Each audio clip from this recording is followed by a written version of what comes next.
only. 10, 9, ignition sequence start. 6, 5, 4, 3, 2, 1, 0. All engine running. Liftoff. We have a liftoff. Up only. Hello and welcome to Up Only TV. I'm Ledger. Cobie's on the line. We got a panel today with Kaleo, Keyboard Monkey, Trader Mayne. We'll get to them in just a second. We're excited that everyone is here with us. First, let us tell you about our partners over at FTX. Go to uponly.tv/FTX. You can trade there today. They got all kinds of new products you can check out. If you're bored with crypto, you can even do stocks on FTX on both .com and .us. Trading fees are still zero on the mobile app. You can trade on the mobile app, track your portfolio, all the things you've known and loved. Do it all on FTX. Thanks to FTX for being our partners. Once again, uponly.tv/FTX. Check them out. Let's get to the show. Cobie, what's up? Bro, did you know that the merge was actually just FTX and Alameda combining? Everyone thought it was something to do with Ethereum, but that was a lie. You know, Katy Perry Alameda is also and FTX. undefeated, speaking of Alameda. Sam Trabuco Tabasco stepped down, and it was less than, like a month after that picture of him and Katy Perry came out? Yeah, but do you think that he got nuked? Like, he stepped down. It at least seemed to me like he was just like, yo, I'm way too rich to care about this anymore. Yeah. No, I think he went out on top, but still, calling it a day. He's not waiting for, Katy Perry to do that to him, so. Is he the first person to survive Katy Perry since Russell Brand? I guess so. I don't know. How you been? I'm alright, mate. How are you? Doing well. I'm a little tired. I've been up since 3 a.m., but I'm here. Welcome. I've also run out of Trader coffee. Mayne. Yeah, we got Mayne here. Last time you were on Mayne, you just got bullied for like an hour. Yeah. I've been hitting the gym a lot since then. So, any of you guys want to talk shit? Come to those Dubai fights. We'll see you there.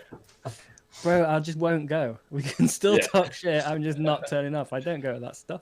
Come That's on. fair. That works too. I'll stay behind my keyboard. Yeah. No, the internet warriors remain undefeated.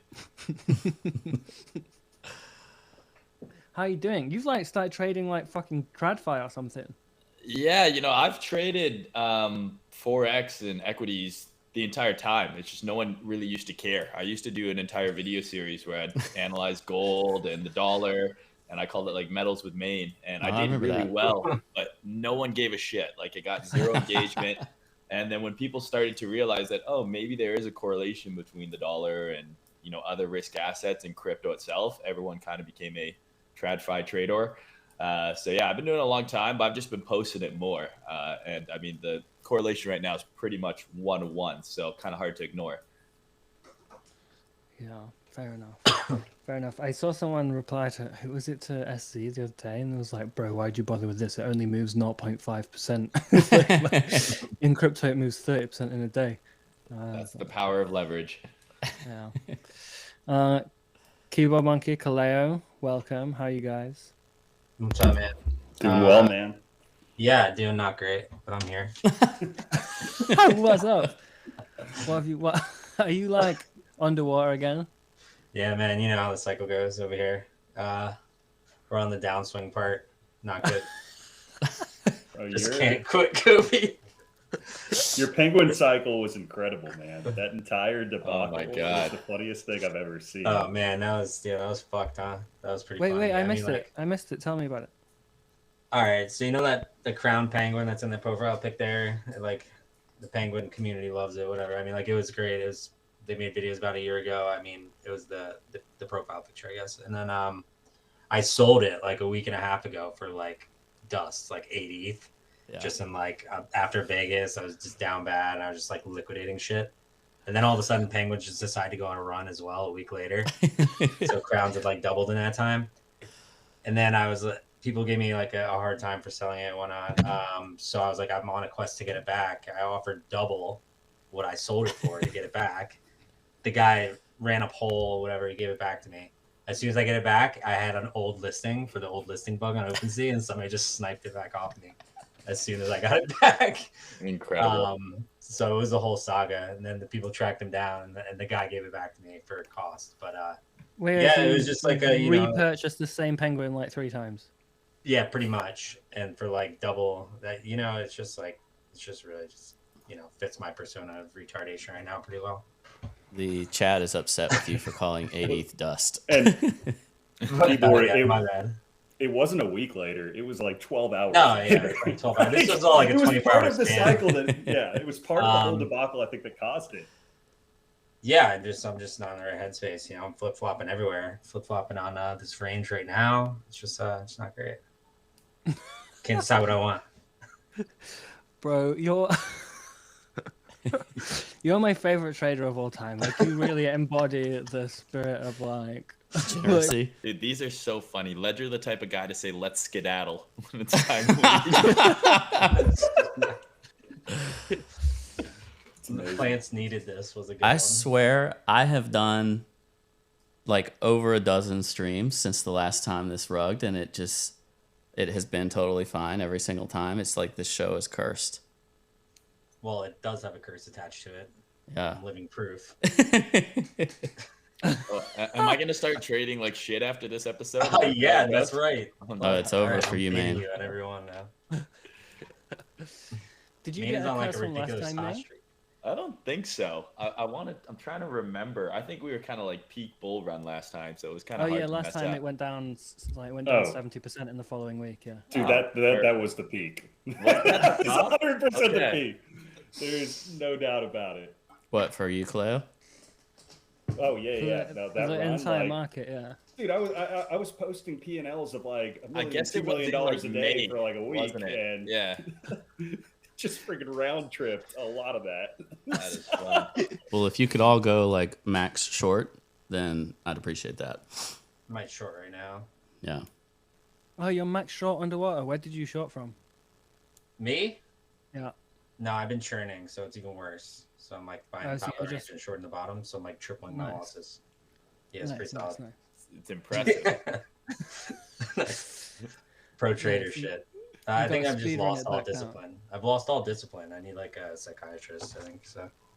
Just out of interest, Mm-hmm. when you've made the most money in the past, has it been from just sitting in a position for a long time, or has it been doing a churn in It's been the it's opposite been trading, way? but it's like waiting for actual events and actual spots. Like I crush like actual catalyst events, spots. Like I'm sure tomorrow, Jackson Hole meeting, I'll probably do well if there's a move, you know. But like it's in between where nothing's going on, where I like struggle to just like not fucking blow myself up. Okay, You so know I what I mean? feel like I've got like a bit of advice for you. Yeah, Do you no, know I mean, those I in know, between yeah. bits? Yeah, Don't do nothing. yeah, no, that's that would you be smart. considered that? That's interesting advice. That's interesting. I haven't heard that one yet. I needed to go. Yeah, I needed to leave the room here and think about this. That's groundbreaking. Yeah. Yeah, that Galeos Capital guy takes like 5 trades a year. Really? Yeah, less is more. You take 5 trades a day. Yeah, no, I mean, you know, Let's middle.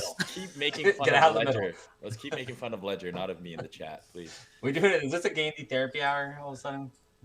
Let's pivot. When Mayne swallows, I feel a bit of gravitational pull. It's amazing. This is a creative.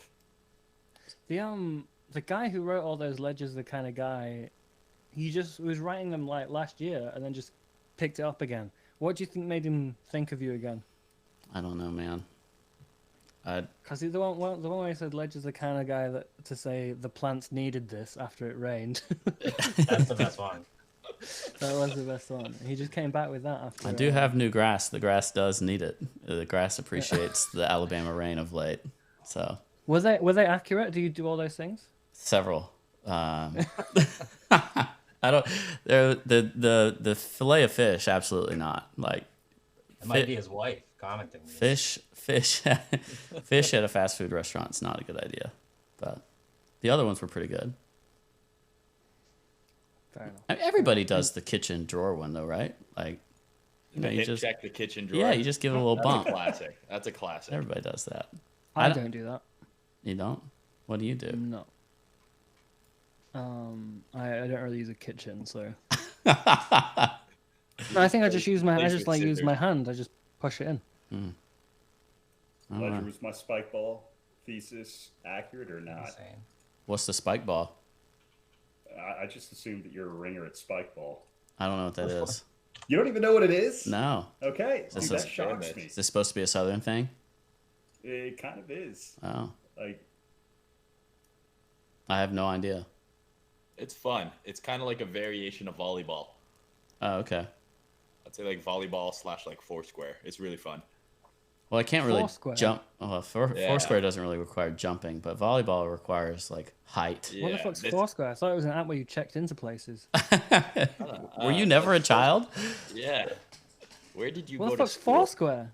It's a game It's where you like bounce a little ball. You draw 4 I've never squares played on the either. ground, yeah, and you bounce the ball in between it. So spike ball is just like a little net, a circle on the ground. You hit the ball into it. Much less athletic than actual volleyball. Are any of y'all pickleball players? Oh He's yeah. making No, sure. but I want to be. mm-hmm. Yeah. You don't know what pickleball is either, Kobe? No. it's like tennis for people that are very out of shape. I'd say it's like tennis mixed Yeah. with ping pong. Yeah. Yeah, tennis for like old people, who just- Smaller they're court, disabled. much easier. Yeah. And you're hitting a wiffle Don't ball. get it. There's actually like there's a chain in the South that's like chicken and pickle or something like that, and you just eat fried chicken and play pickleball, and it seems kind of like a dream Sounds evening like to a me. dream, dude. I know. Need one of those in my part of town if y'all are listening over there at Chicken and Pickle. A lot of alpha in In- the stream so far. In America, do you just put tennis courts in your houses? No. Is Well, it like a thing we like don't. they've got tennis courts in the garden?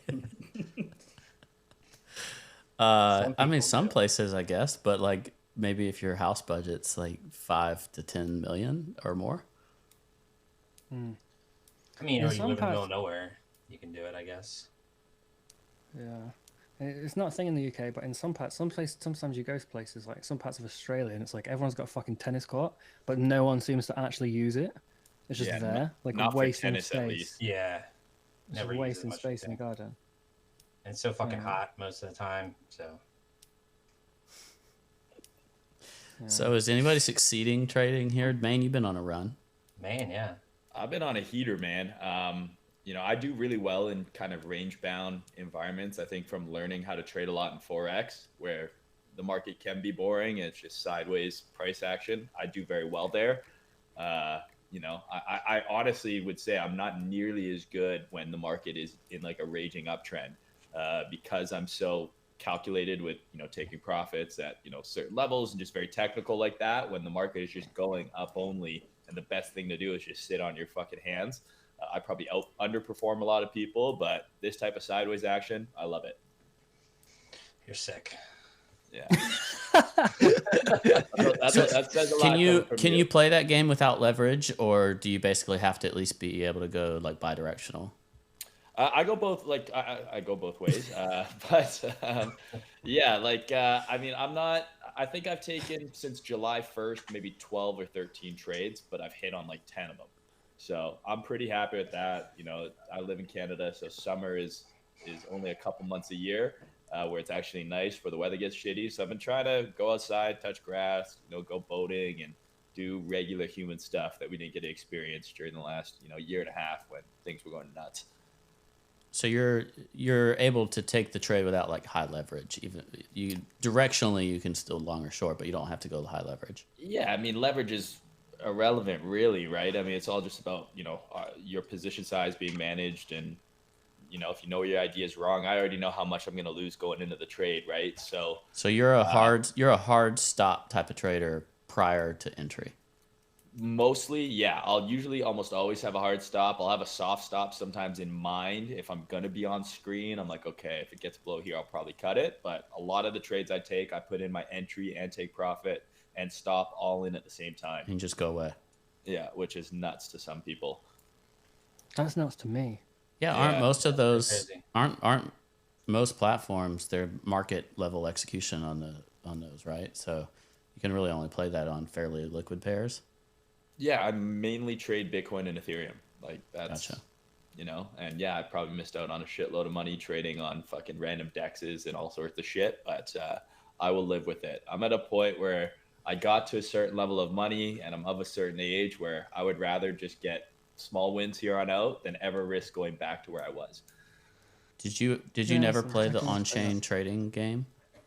Like almost none at all. Yeah. Not very exciting, I know. What about NFTs? The best NFT I've ever bought was a Kanpai Panda because I've actually got to do some stuff with it. Like we got to go to, I've been a Shout out UFC Bags. event with Bags. We had Pandemonium.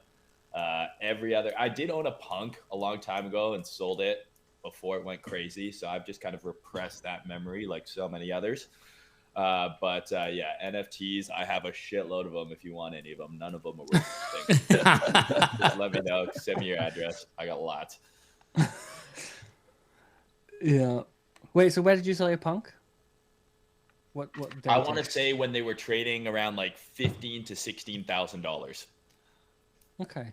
Yeah, not So great. what would that be? 2019, Yeah, 2020? yeah, you would have Early probably 2020? you would have. I did well. I made money, but it's one of those Yeah. things where you make money and then it does like another 50 plus X from there. You're like, oh, Yeah. I could have made like money. You could have 20x that pretty easily. Yeah, I probably could have got a cooler car than an Audi. Apparently, my car sucks. So You don't like your Car's car, or badass. like people I told you? fucking love my car. Okay, so Everyone you goes, like "That your doesn't car. look like People a are just saying. Lamborghini." I gotcha. I'm like, it's not. Wait, does anyone here think Lamborghinis are cool? No.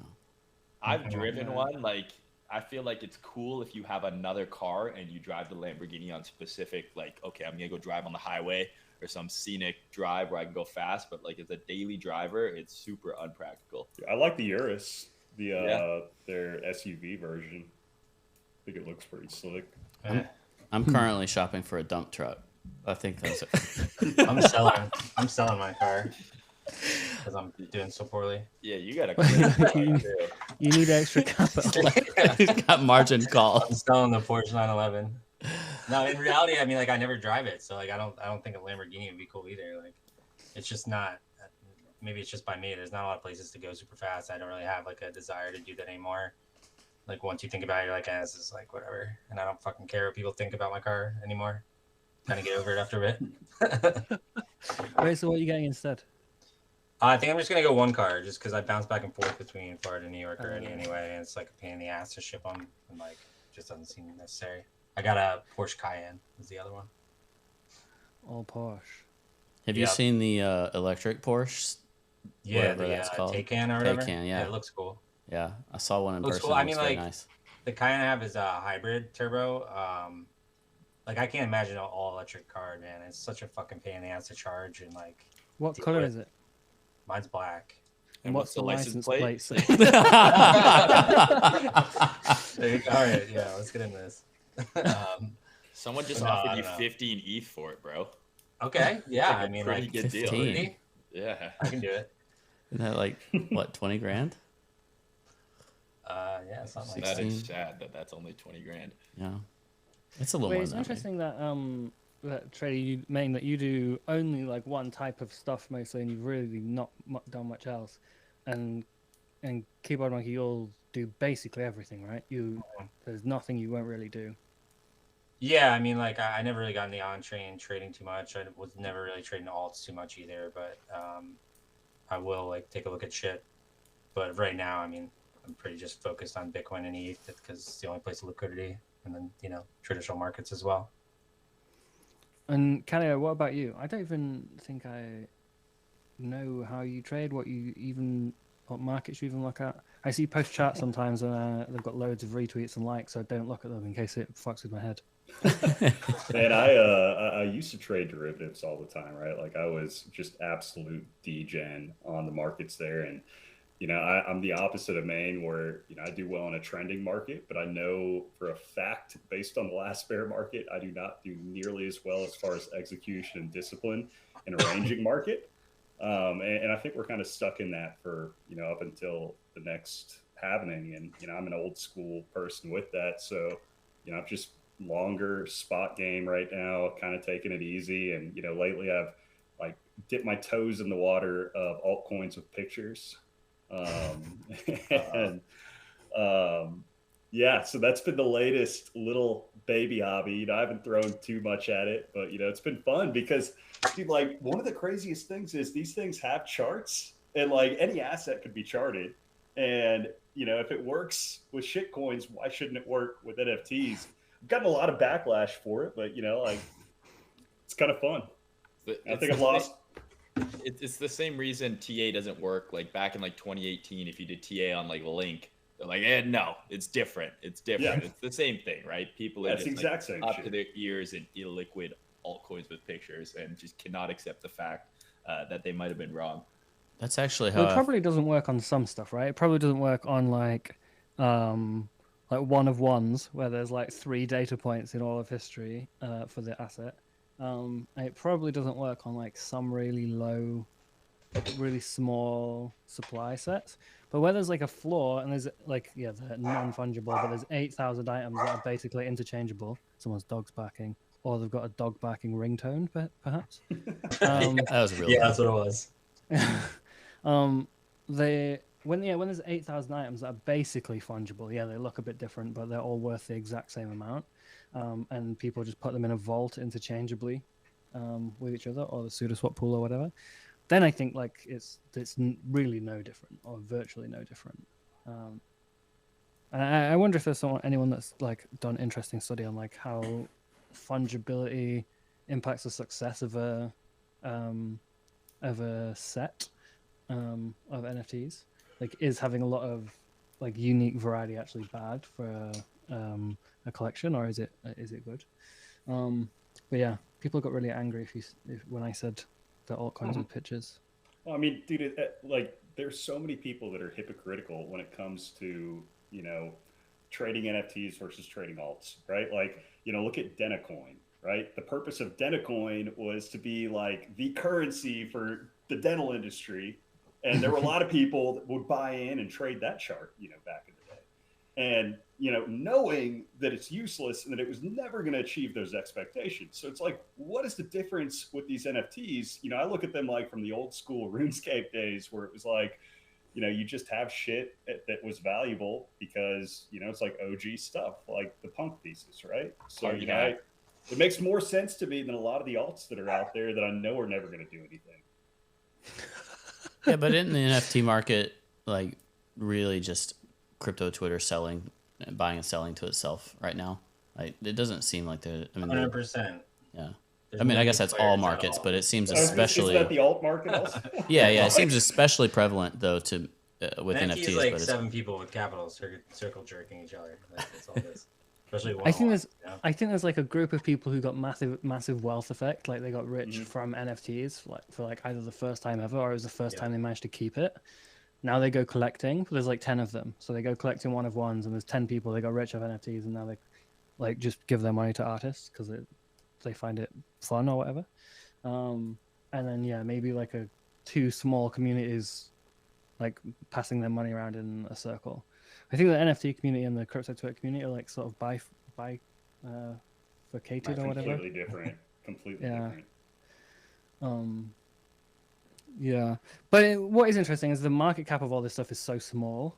So like even Bored Apes is what 1/5 of the size of Ape token, in its like actual value that's held, and if you just translate the market caps to like altcoins, like all these things are like on page 10 of CoinGecko. They're not like they're like Cryptopia mad. shit coins that people associate their identities with.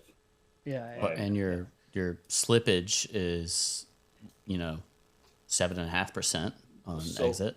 What's the difference between having like cash tags for altcoins in your bio back in the day to now just having a profile picture of a useless NFT community that you're part of? Like, is it not just the same thing? Well, the thing is, if you're gonna have like something that's like is worthless, it may as well have a picture on it. Yeah. Like when I said they're altcoins with pictures, everyone took it as a bad thing because they think altcoins are bad. I find altcoins quite fun, so I don't think they're a bad thing. And altcoins with pictures are just better than altcoins without pictures. Yeah. So neither of them deliver on their roadmap, but one of them has got picture. pictures. Yeah. And sometimes it's fun to go like, oh well, I want to change this picture for that picture, even though it's basically the same thing. This is in the same set. They look slightly different. You can't do that with altcoins. You can't just trade the altcoin for the same altcoin. That's true. So it's like a better version of altcoins, but it is still altcoins. Yeah. So you weren't necessarily negative when you made that comment. You were just making an observation, and people just took it as like, "Oh, Cobie hates NFTs, and fuck you." Well, I was in the middle of That an might argument be true. yeah, I was in the middle of an argument about someone like I think it was that Spencer Noon guy, Spencer Noon and Cooper Trooper, were basically telling. Well, I don't know. They just announce stuff, don't they? They don't. They just make announcements. Yeah. That's their tweeting style. It's like, here's an announcement. They were just announcing that all musicians should just make all their music free and not have music royalties anymore, and instead just monetize through Web3. So I asked, okay, how? How should they do that? And the answer generally just seems to be like, you should sell some tokens, right? It's like you should sell some NFTs. Yeah.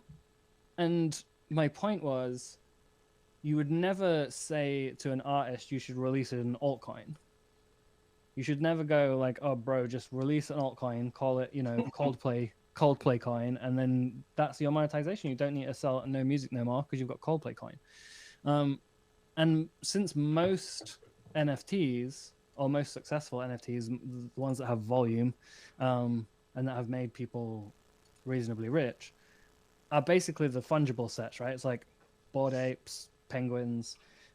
Just go to OpenSea and look at the top volume things of all time. They're all reasonably fungible, in that it's a 10,000 set with a floor price that moves all together. People really focus on the floor price and stuff. And so you're basically saying, do you want to release a token? And obviously the answer to that should be no. If you remove all of that part of the market, if you remove the speculative altcoins with pictures part and only focus on the people that are buying to collect and like real artists, I think the NFT market reduces in size by maybe 99%. Yeah. And then it cannot sustain these people making the revenues that they want. Like they're saying like, look at the NFT market, there's billions in revenue in the last year, so you should do NFTs. But they're also ignoring that most of that stuff is like speculative shitcoin trading with pictures. And the stuff where people are collecting real stuff is so small that if you look at the top 10 creators that make like one of ones ever, you can get into the top 10 by doing $2 million lifetime sales. So it's tiny compared to the stuff that everyone thinks is the NFT market, which is mostly altcoins with pictures. So I was in an argument because of that. I was like, I don't like this weird mental masturbation where people just put monetize with Web3 as a solution to a problem, and what they mean is sell a token, and they haven't really even thought about the effects of like, if you're a band, why the fuck would you want to? Have you been in any Discord community? The price goes down, they hate you and want to kill you. Like that's what happens if you release a token. I don't know that I don't think they think about these things very well, and I was annoyed. So when I replied to that other tweet, I was just already in the middle of this argument. So yeah, but I don't know, dude. I don't really care about NFTs. I think they're fun, like they're enjoyable. I think they're clearly altcoins with pictures. When you're looking at it from a speculative perspective, but I think that, and maybe this is idealistic, but there's a element where inherent utility of an NFT can be really interesting. When the value of whatever the NFT represents, because the NFT is just a deed or a title or whatever. So whatever it is a deed or a title to, if that inherently has value and you can bring liquidity, transferability, whatever, to whether it's a music artist, or like something in real life, like a physical item. I used recently, talked about like, what about a fleet of vehicles, right, for a company? And what if your vehicles had an NFT representation, and it allowed you to have like a better audit of your vehicle system in a more standardized way, and maybe even gave you liquidity for your fleet for if you wanted to trade it or borrow against it. What does that mean in practice? Like having a more standardized auditing system for your fleet? Like, how many cars have you got? It could be a corporation with thousands of cars. Okay, so they're going to make NFTs of them. They've got to keep the custody. What happens if they lose their keys, their on-chain keys? Well, Like, that car's fucked. It just doesn't open no more.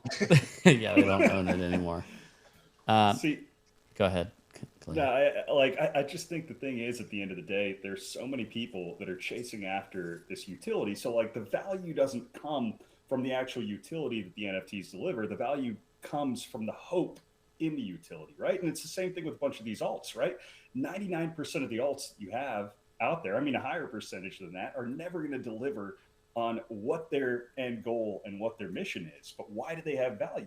Because people ascribe value in the hope of whatever change there might be that comes with that. I think just the difference with NFTs for why they may have staying power is the fact that, you know, their real utility in my mind is more like the trading card market, right? Where you're sitting there and you're collecting cards and you know you're never going to do anything with this LeBron James triple logo, right? Like you're never going to do anything with it. But the fact that you own it is, you know, other people are jealous of it, right? Because it's something unique about it. Like, I think that is the primary utility. Further utility, like I'm sure, you know, like Ledger's talking about, it's going to come. But for now, you know, it's just kind of the fact that you have it and other people don't. Yeah, well, that's the usefulness or the utility of a NFT in a collectible sense, or like an in-game item or whatever. But I just think the tech side of an NFT for a singular, a specific item versus a fungible token, one Bitcoin is no different than another Bitcoin, has a technologically interesting life to play in the future. I think there's interesting examples. Like ENS is clearly not an altcoin with a picture. ENS is clearly like something that's very useful and very specific to NFTs. And Uniswap V3 liquidity positions are issued as LPs, are issued as NFTs. Also very useful, like a great use of an NFT.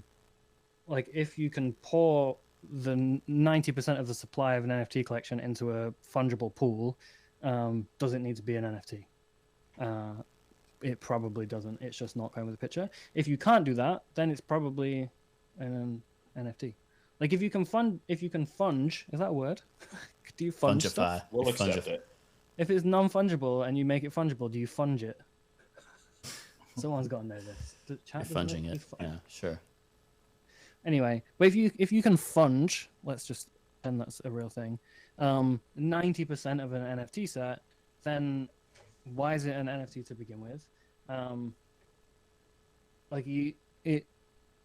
It's because it's trendy and you can sell them, and like people don't think it's an ICO or something. You're establishing that the value is the same for all of them, and really it's a distribution. So you could have like categorical fungibility, and that's where a lot of these protocols providing, essentially making these more liquid, more fungible. They're all doing it at the floor. They're not doing it in a categorical way or like by unique parameters. And when you have any of those, like there's super Ethereum or whatever, like it does at least bring some degree of lower fungibility to it, even if 80% or 90% of the collection is basically interchangeable, other than the fact that I want the one with an orange hat and Kaleo wants the one with a pink hat or whatever. Yeah, I mean, I did try for a very long time to change one of my punks from the one with lipstick to one without lipstick. So How'd that go? they're effectively fungible. However, the other person did not want the red lipstick. I was like, we'll do a 1-to-1 trade, and I'll give you the price of the punk in Ethereum. And they were like, no. And I was like, okay, you're just an idiot. You're like, okay, right, fine, you're just an idiot. So I'll buy it off you and give you the. No, okay, never mind. It was their identity. You know, can't put a price on that. Yeah. Anyway, I want to go back to Ledger's cars on the blockchain idea. So I want to know what the specific benefit of it is, because I don't see how it is better than a database. I don't see how like using an extremely expensive decentralized platform for a private business is in any way beneficial. Well, it's when And I think it'd be funny to see Ledger argue for cars on the blockchain. you make this hard on me. I think if it's like one entity doing it, then it's more problematic. But essentially, when you pull these as together as a standard, and it's more multiple entities, and there's a marketplace that's inherent, and there's like more recordable data. For instance, like if you have location devices where that information delivers the traits, so like how many miles there's on the car, what are the attributes, or what is the service history.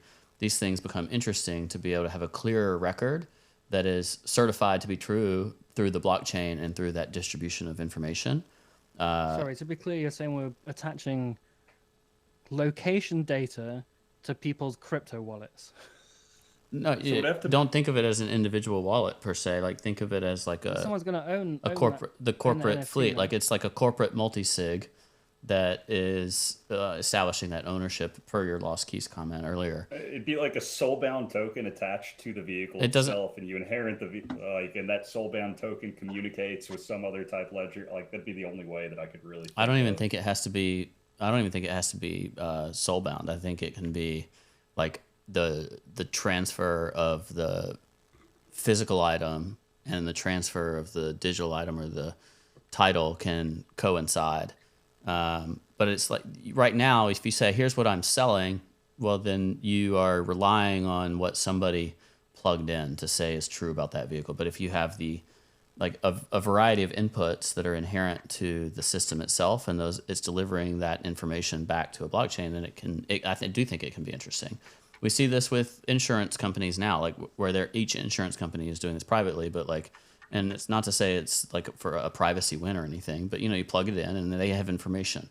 But take something where you have this information from a vehicle and you make it to where the corporate entity can have better liquidity for their fleet. Like they can value their fleet better from an accounting perspective. So like they can understand more quickly and more easily, okay, well our fleet is worth $2 million or something like that. And they're monitoring the floor price on CoinGecko. Basically, so how much are you trying to raise and at what valuation? Because I'm in. I'm in. It seems like a stupid idea. It's going to go into infinity. Yeah, exactly. I just think that's the type of thing that where you can bring liquidity and information standardization, more truthfulness to private exchange, to a variety of like physical industries. And I use a fleet as my example. I think people think it's less silly if you start talking about it in the terms of real estate or something, like, I don't know, that doesn't move or, just a variety of things where you can add liquidity to it. If you consider what is it called?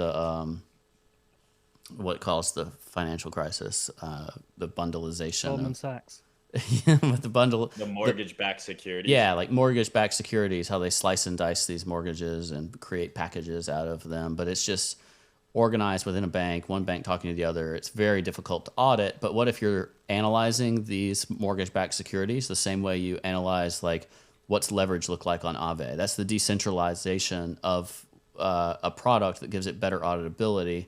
Well, mortgage-backed securities, when everything was so shadowy from an information perspective, blew up in a banking system.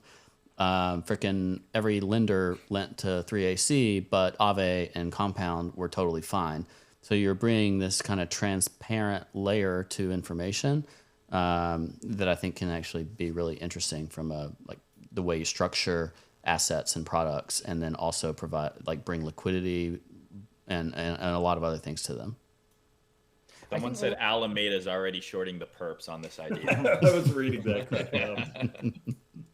I think a lot of this stuff falls apart when you try and go like, what happens in real life? So it's like if you put houses, real estate on a blockchain or whatever, and someone buys the NFT, then what happens? Like do they own the house? Like, do you have to get out immediately? Like the deed of the house, because the deed is just a piece of paper, right? Like it's just a document. Yeah. Like that, I could maybe see as like you digitalize your deed, but people already get their houses deeds stolen and they're paper form. Imagine what happens when you make it digital and some old person has a digital deed of their house that they keep like the code for on like their email. Yeah, I mean that's what the 721 spec talks about. Like it literally calls it a digital version of a deed, and I think that we're discounting the potential to essentially create this verification. So this signature of ownership, right? And we're assuming that's forever going to be your 24 words or whatever as your ability to verify and unlock something. And so how easy it will be to be lost. But consider what if your signature is more like biometric information, we can WorldCoin our mortgages. I knew Someone you were just said, Chinese. someone just said, I wish I could get my kids' birth certificates and my marriage certificates as NFTs. Slickwick, why? Why? Everybody could view it. It'd be Well, that's the thing. I transparent. don't know where my birth certificate is, so maybe it would be better off as an NFT. There's no proof that you're alive, you were ever born. Yeah. But I think information that can transmit on a public Their answer was, why not? Great answer. when information can transmit on like a public entity, right, like a public infrastructure, and then you can still, the privacy maintenance is through the cryptographic unlock, perhaps from biometric information on either side of it. There's a lot of interesting stuff that can happen there. A lot of interchangeability, a lot of standardization of records that can be interesting. And I think that NFTs actually provide a better fundamental pathway to the like my industry on the blockchain than we ever had with fungible tokens and like everyone talking about medical records on a blockchain or all these things. But there is a lot of corporate dollars that's going to go into this, and I think securing that information on a public infrastructure, which is what I consider like Ethereum, is actually very interesting.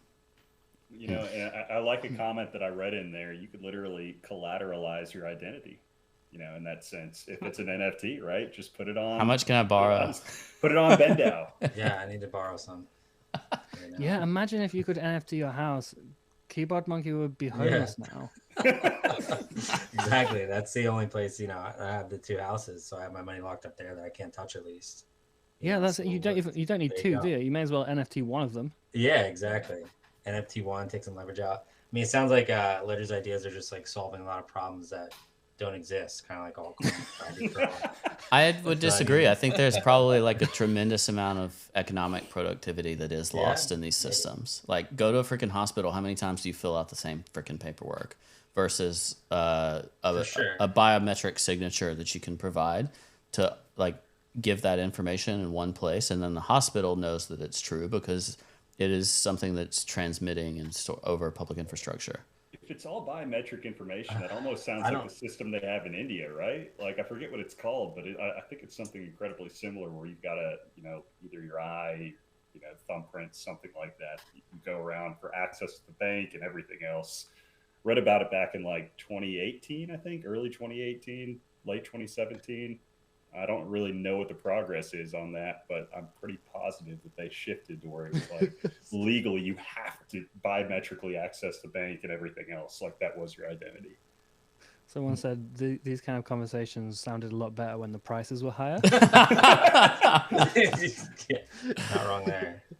Well, I guess I like these as a thought exercise, because if we're trying to justify what we're swapping back and forth, then like the best use case of the pictures is as NFTs is like an experiment for more real world utility, less speculative stuff where the technology is used in interesting ways. And I think what we've seen in lending and borrowing platforms, people could have said the same thing. Like, have you ever heard of a bank, bro? Like that kind of stuff. And now we're seeing like the crypto banks massively underperformed the transparent like on-chain banks, and I think that's not because they use the blockchain, not right. It's because they did a different model of lending. ARB and stuff they don't do under collateralized lending, where Celsius were like, do you have collateral? And people were like, no. And Voyager were like, have you got any? Nah. And then Genesis were like, you've got something. Like, we've got this GBTC shit that you can't sell. They were like, that'll do. Yeah, but it's because it's in code. And those lenders were pressured to do under collateralized or uncollateralized lending because they were up against competition. Your code is just code, and you know BlockFi. Yeah, but if Arv did under collateralized lending, it would get nuked, I think, faster than like Genesis or Voyager or whatever got nuked.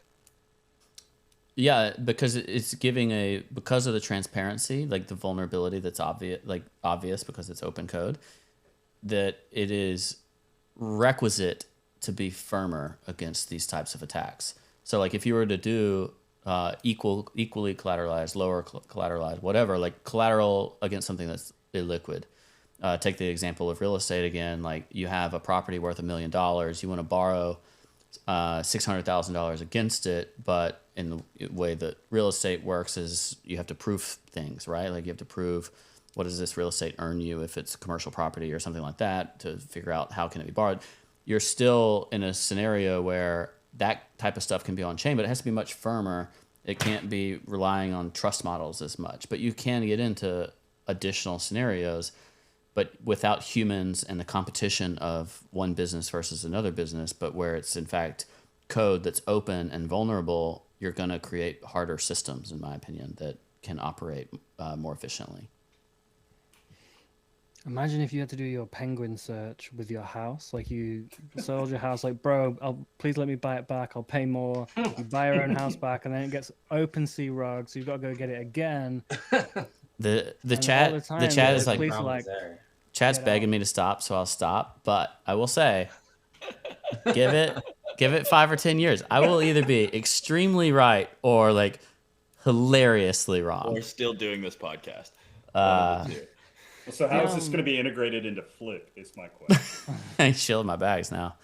Flip is real. It's like, what's the real estate website in Zillow. America?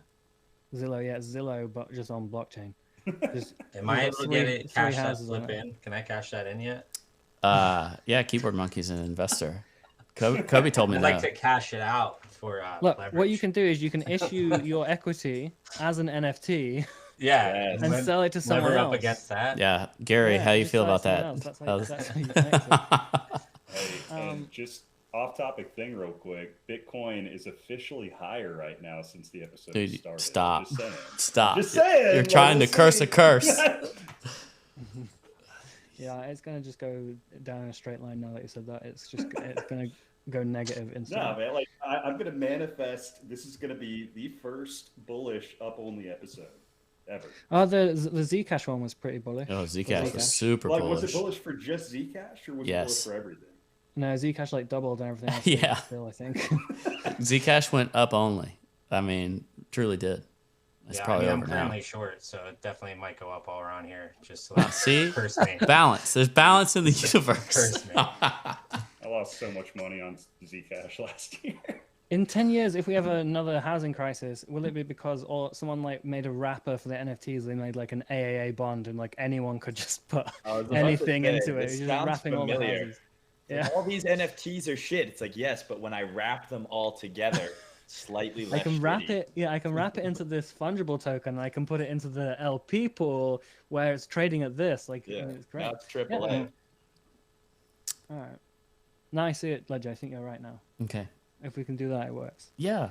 I Oh. mean, everything's. When you're trying to add liquidity to things, there's always some element of Ponzi to that, right? Is there? Yeah, like you're basically saying like, let me utilize these assets that I have to gain leverage to do something else with them. I want to be able to like this car.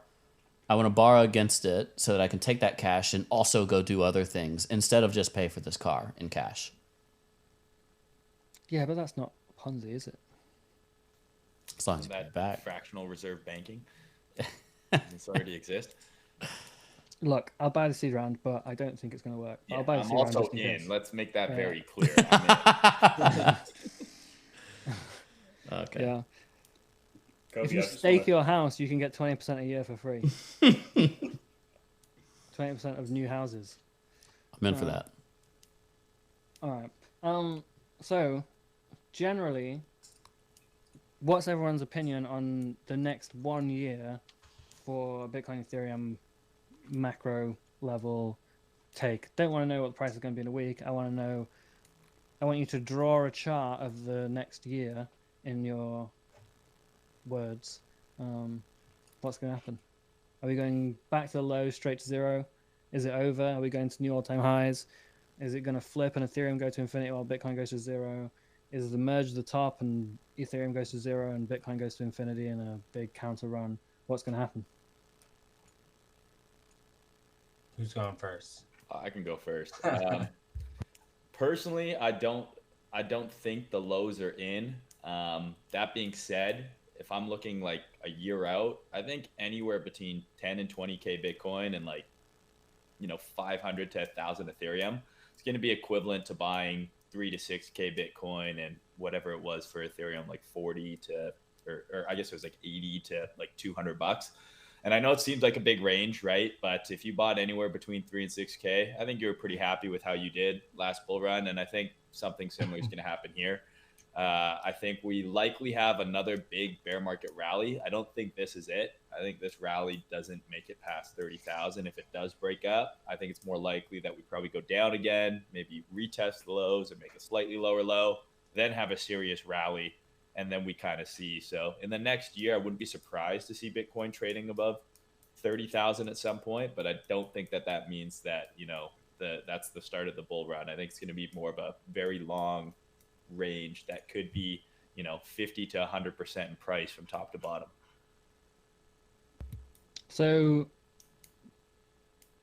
this rally either continues or fails, but then we make new lows afterwards, get another bear market rally later, revisit the lows, cycle reset.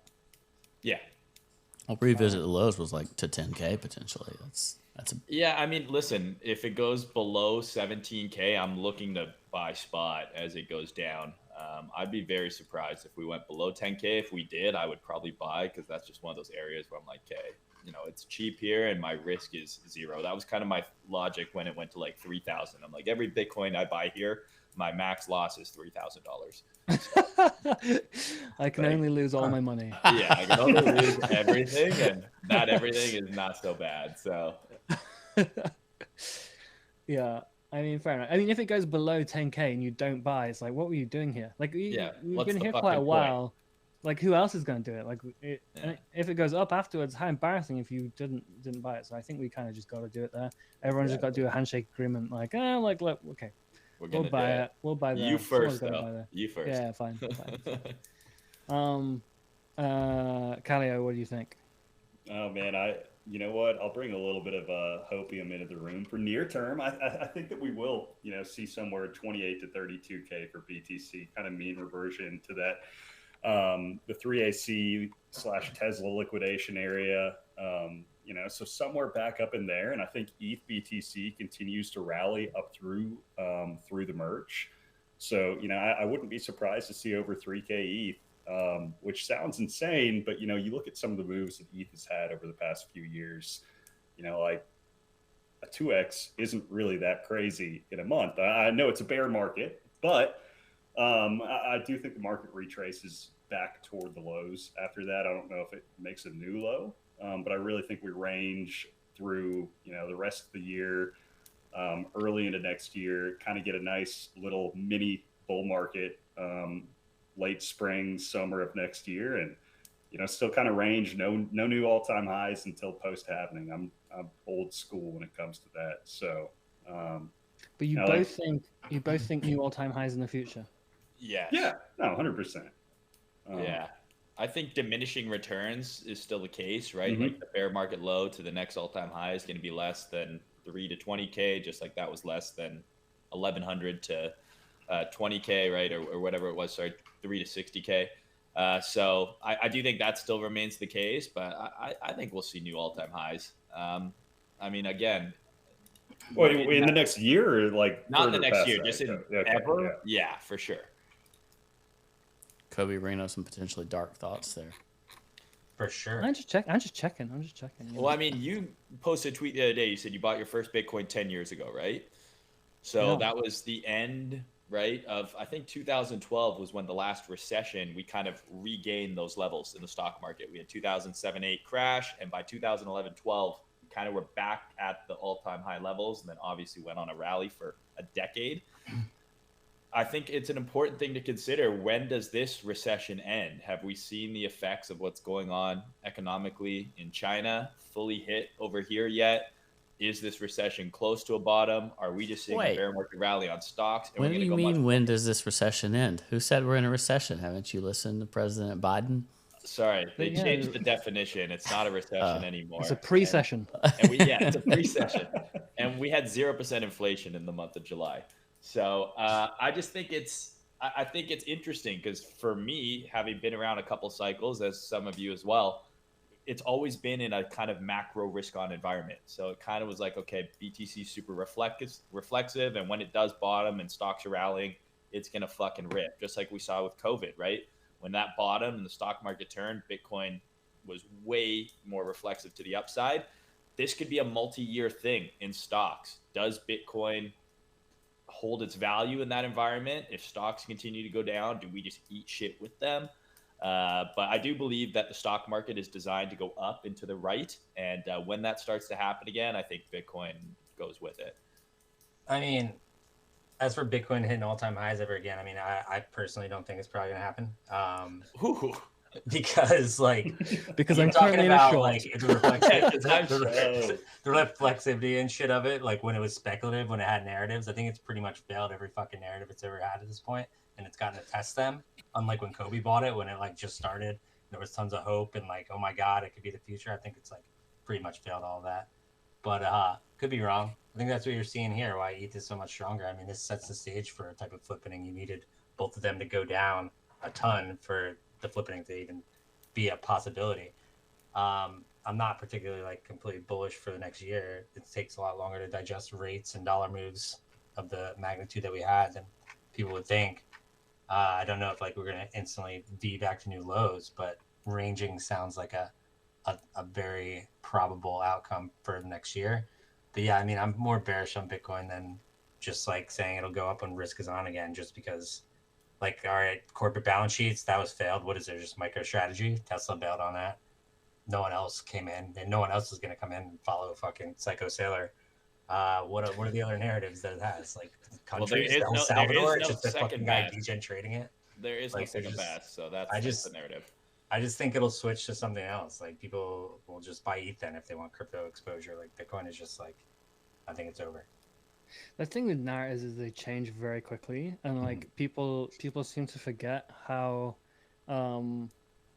quick, like how they like what narrative they thought a little while ago. So like December 2020, there was the narrative that altcoins were never going to go up ever again. I don't know if you guys remember that. It was like alts will never pump again. That's what like a lot of people believed. Like this is Bitcoin only, and then obviously most alt Bitcoin charts bottomed in December 2020. And there was like just these, like there was anti-Ethereum narrative for like such a long time. Like Ethereum is the only loser. Like it's going to be like Bitcoin plus Solana or Bitcoin plus Avalanche or Bitcoin plus Luna. And then there was the like Sol Luna Avax like narrative for such a long time, where it's like all these things are like scalable and they're getting better adoption, and Ethereum sucks, and like layer 2s is stupid and that's never going to work. And now it's like, oh, well, in the future, Ethereum's clearly going to drive the next bull market because the merge and like deflationary and like Arbitrum's going to be really good. I think people like to get into these mindsets and really deeply believe whatever is like the thing that everyone currently believes, and join the like, you know, consensus trade, and everyone piles into the same fucking bus or whatever. And then it starts changing and everyone goes, yeah, I never thought that it would be Ethereum. Like I never thought that it would be Luna. I never thought it would be Bitcoin. Has one narrative even fucking worked ever in crypto? That sounds like no. Yeah, but like that's and it's continued to go up, right? Like, exactly. It's become like a multi-trillion-dollar asset without ever fulfilling. I think Bitcoin has achieved a narrative, right? Like Bitcoin has achieved the narrative of being this trustless digital cash that you can send anywhere across the world instantly. You know, that you can transfer value to. And you look at a lot of the third world countries where, you know, the banking system is completely corrupt and shut down, and they are stopping. Like it does provide real utility for people in those parts of the planet. Are they actually using it, or is that just another narrative? No, I mean, like, I was talking to someone in Venezuela Venezuela fucking around with Bitcoin right now, or are they like getting 100%. You know, I was talking to Mansa Godson recently, and he lives in Nigeria, and he was telling me about just Are you sure? Much. Yeah, like he was telling me about how much this shit, everything with Ledger was barbecuing with him the other day. What's that? Ledger was at his barbecue. Yeah, he lives Wait, in were Alabama. you? No. What the hell? Okay. I mean, like, he was telling me that. I just think he's so trolling anyway, you. like, the point being, I think there is some real utility that has been delivered with that. A lot of it all goes back to the belief, the ascribed belief in that. But I mean, what is the value of currency to begin with, right? Like, the value of any currency is belief in something. Like, there's no gold or hard assets. You're talking about USDC also fulfills, like, doesn't it? Like, way better. Someone in the chat just said, I was talking to the Prince of Nigeria. Yeah, somebody said he's gaslighting me with this fucking story. I don't know, man. I probably fucked it all up, and like, I'm gonna get quoted, and I think he's got a little bit of an accent. Later. He was on with makes sense. He was on with KSI. He was on. Yeah. Anyway, hey, so Keyboard Monkey, your argument is basically that Bitcoin is like silver 2.0. Is that about right? I don't know, what the fuck does that mean? Well, this is so this is non-inflation adjusted silver and nominal. I don't know. Did I argue that? So the last time. So silver went to like 30. Shut up. Silver went to like $35-$40 in 1979, 1980 when inflation went ballistic, and it very temporarily made a notional all-time high. Are we just doing fractals? No, I'm just saying, like, from a narrative perspective, like there was a lot of hype. Yeah, no, of course. I don't know if that's what I'm arguing. I'm just arguing that it's not going to make another high. Okay. I hate you guys sometimes. Main left. Yeah, enough of that. I just think that would be a very Mayne, what are you doing, man? You're screwing my screen up. No, I just had to stand up for a sec. I had a paper towel ordered by Uber Eats. That's too much information. All right, so Ledger, what do you think? I think it could be a long time until we have an all-time high, and I also think the ETH makes Bitcoin look like Netscape is like a really likely narrative, where you could have like the 2K, 20K scenario. We're like really close to that already. Even in the scenario that Mayne was talking about, I feel like the appetite for $1,000 ETH would be better than the appetite for $10,000 Bitcoin. Post-merge, especially, like the narrative for, okay, proof of stake actually worked, the economy's doo-doo, and like ETH over 0.1 lasts, and ETH is deflationary. Bitcoin is like extraordinarily capital intensive. I think there's a lot of interesting stuff that could happen there, even if price isn't like takes a really long time even for ETH to recover. I think some of this stuff, like you have to put something on the freaking blockchain to make to give demand for blocks. So y'all are trolling my like use cases of blockchain, but whether it's JPEGs or fungible tokens or some industry on the blockchain, like this block space should be used for something. So if it's not, then that's a significant challenge toward the value of any blockchain level technology in the future. Yeah, if no one uses any of it for anything, that is a problem. Yeah, that's my point. Yeah, and then when you had the biggest like speculative bubble of all time and like all assets and all the retail people got fucking rinsed already, like who's going to be using it for what?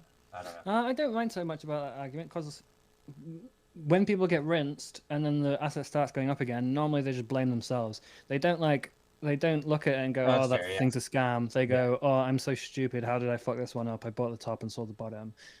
Or I, copied that fucking that YouTube guy's calls or whatever. That's fair. you trading. They just want to see things It's going up. not Bitboy. I'm talking about Tradomain in this comment. Let's be very Tradomain is the shit. I also get sued, so you send me $100 grand. Yeah. Sure. That was badass, man. It was. I do wonder if Ethereum becoming deflationary could be like in the longish run more of a challenge to the network than it is supportive. Like if you can really blend kind of deflationary monetary policy and then like also people be incentivized to use the network. Like if you create some kind of perverse incentive there that turns it into Bitcoin where people are like, oh, I just hodl. And then nobody transacts on Bitcoin anymore. Yeah, but then if nobody transacts, then it's not deflationary, so people don't want to hold it anymore. Yeah, maybe it creates a beautiful balance or something that I don't understand. But Did I you wonder guys what read the Arthur article? Not the latest one. Talking about going into the merge. I think it's 2 articles ago or 2. I don't really read them because I read them at first and they were really good, and then at some point it turned into like Dungeons and Dragons, and he was like, "I'm King Arthur, and I pull the sword from my belt and I use it," and I was like, I'm not reading an article of this. Like I know he knows he's a smart dude, but I'm not. But Arthur, if you could please still come on up only. King Arthur, please. Yeah, well, I mean that's his argument. He thinks Ethereum is gonna take over, right? It's the new number one, kind of like you said, and people use it, and it will be interesting to see. When is the merger Q4? Like September, October? Is that the plan? In the previous timeline, the last 6 times I watched the merge, it was on the 16th of September. Okay, but I don't know if it's going to be different this time around. Yeah. So Kaleo, like you're bullish. You think Ethereum BTC continues to go up from here? At least short term, yeah. You don't think the massive outperforming we've seen versus Bitcoin over the last 2.5 months was the merger being priced in, or you think? No, I do think that it is, and I think that it'll continue to be priced in up through the merge, and I think after the merge we actually see a correction in that ratio. So, not a very popular opinion if you're talking to an ETH maxi, because they're like, oh, well, that's when the actual shit goes into effect, right? But like, look at any major announcement with any of these alts over the years, and like when the announcement goes into place, they all dump on the news. So I still think that ETH does dump relative to BTC after the merge. And eventually, like some of those fundamentals end up catching up, and it does pick up more steam and strength versus BTC. But I think a lot of that hype is still, like technically you look at that chart, I think that we're going to see somewhere up to 0.1, 0.11, which would mark the same level of the BTC to ETH market cap ratio all-time high. Because remember, ETH has had higher inflation over the past 5 years. So yeah. Ledge, can you invert the chart?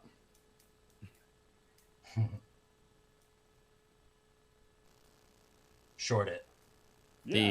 Short it. Yeah. The candle colors are still wrecked. Trading View needs to fix that right now because of that.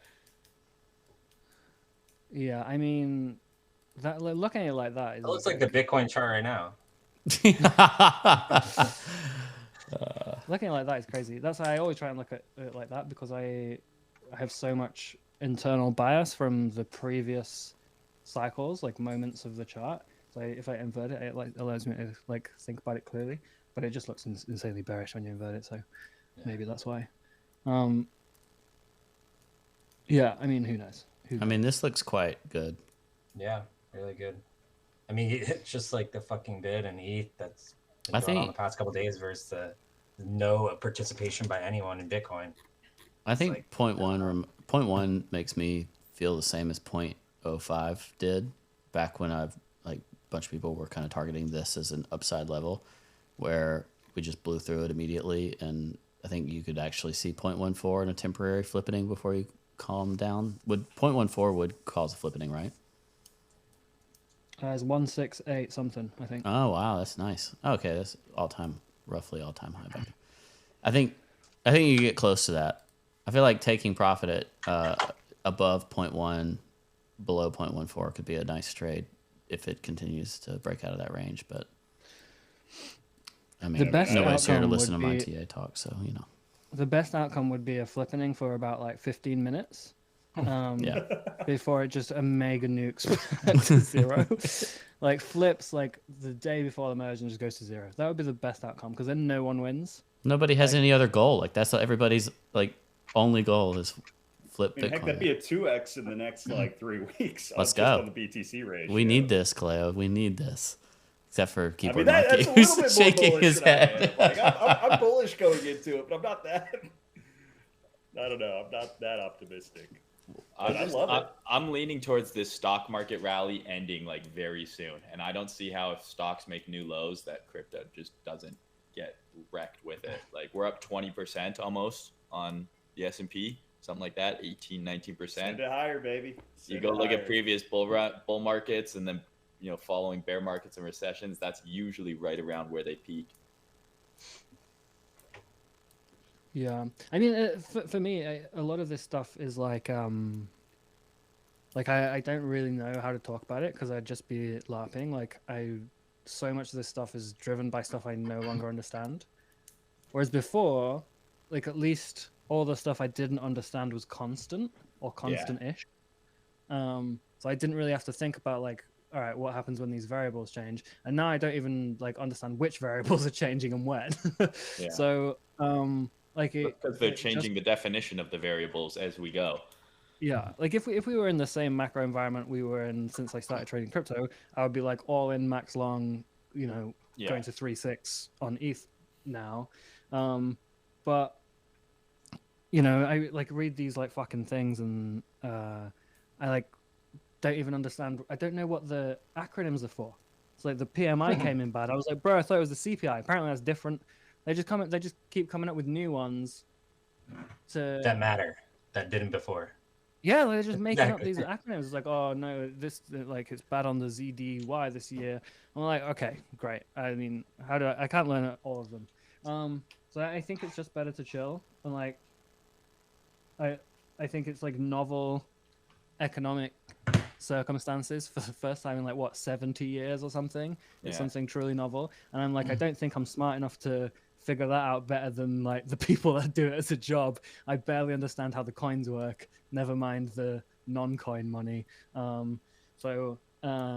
Like I also think it'll be reasonably obvious in real time. I think it's really difficult to predict, but if you keep up with it in real time and see what's happening, I think that's a much easier way to do it and like shorten your time frame a lot.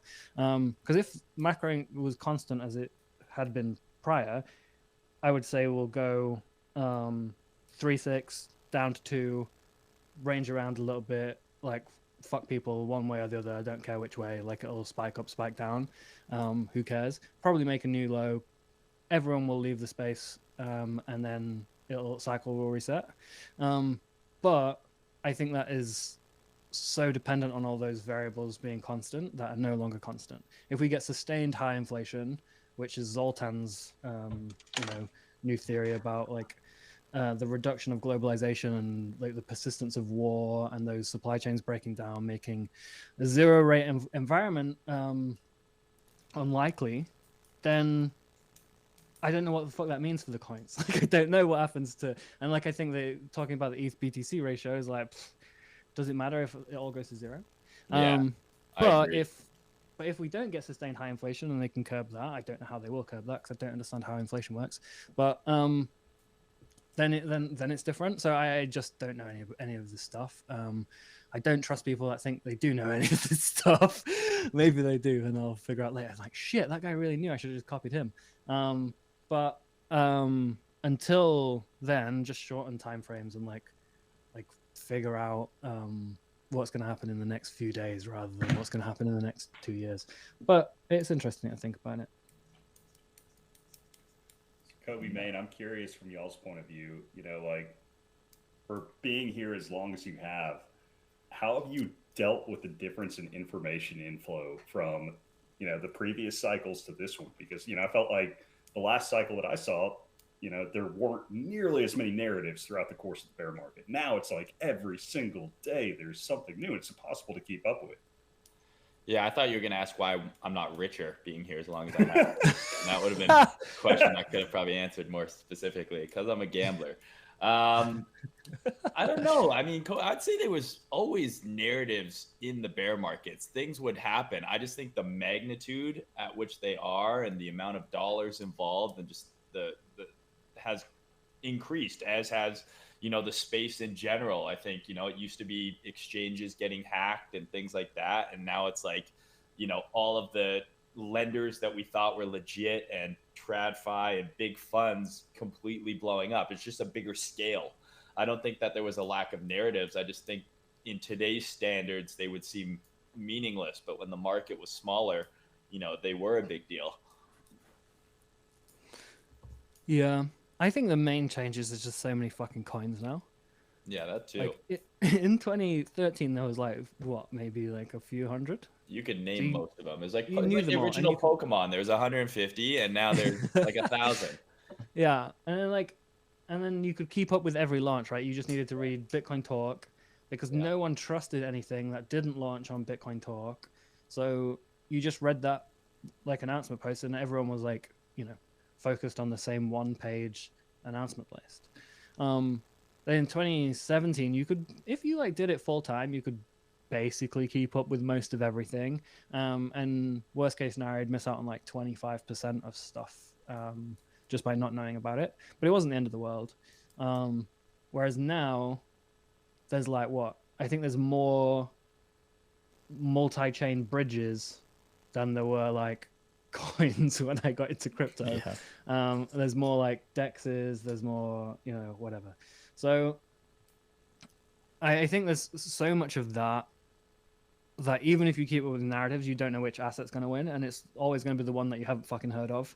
All right, I've analyzed these 5, and then like the winner is like number 6 just out of fucking nowhere. And to play at like peak performance level, I think you really need to understand all of it and like try and keep up with as much of it as possible. And you have to do it full time now. It's not possible to do it as a hobby like it was in 13, 17-ish. You need to do it full time now if you want to be on top of everything.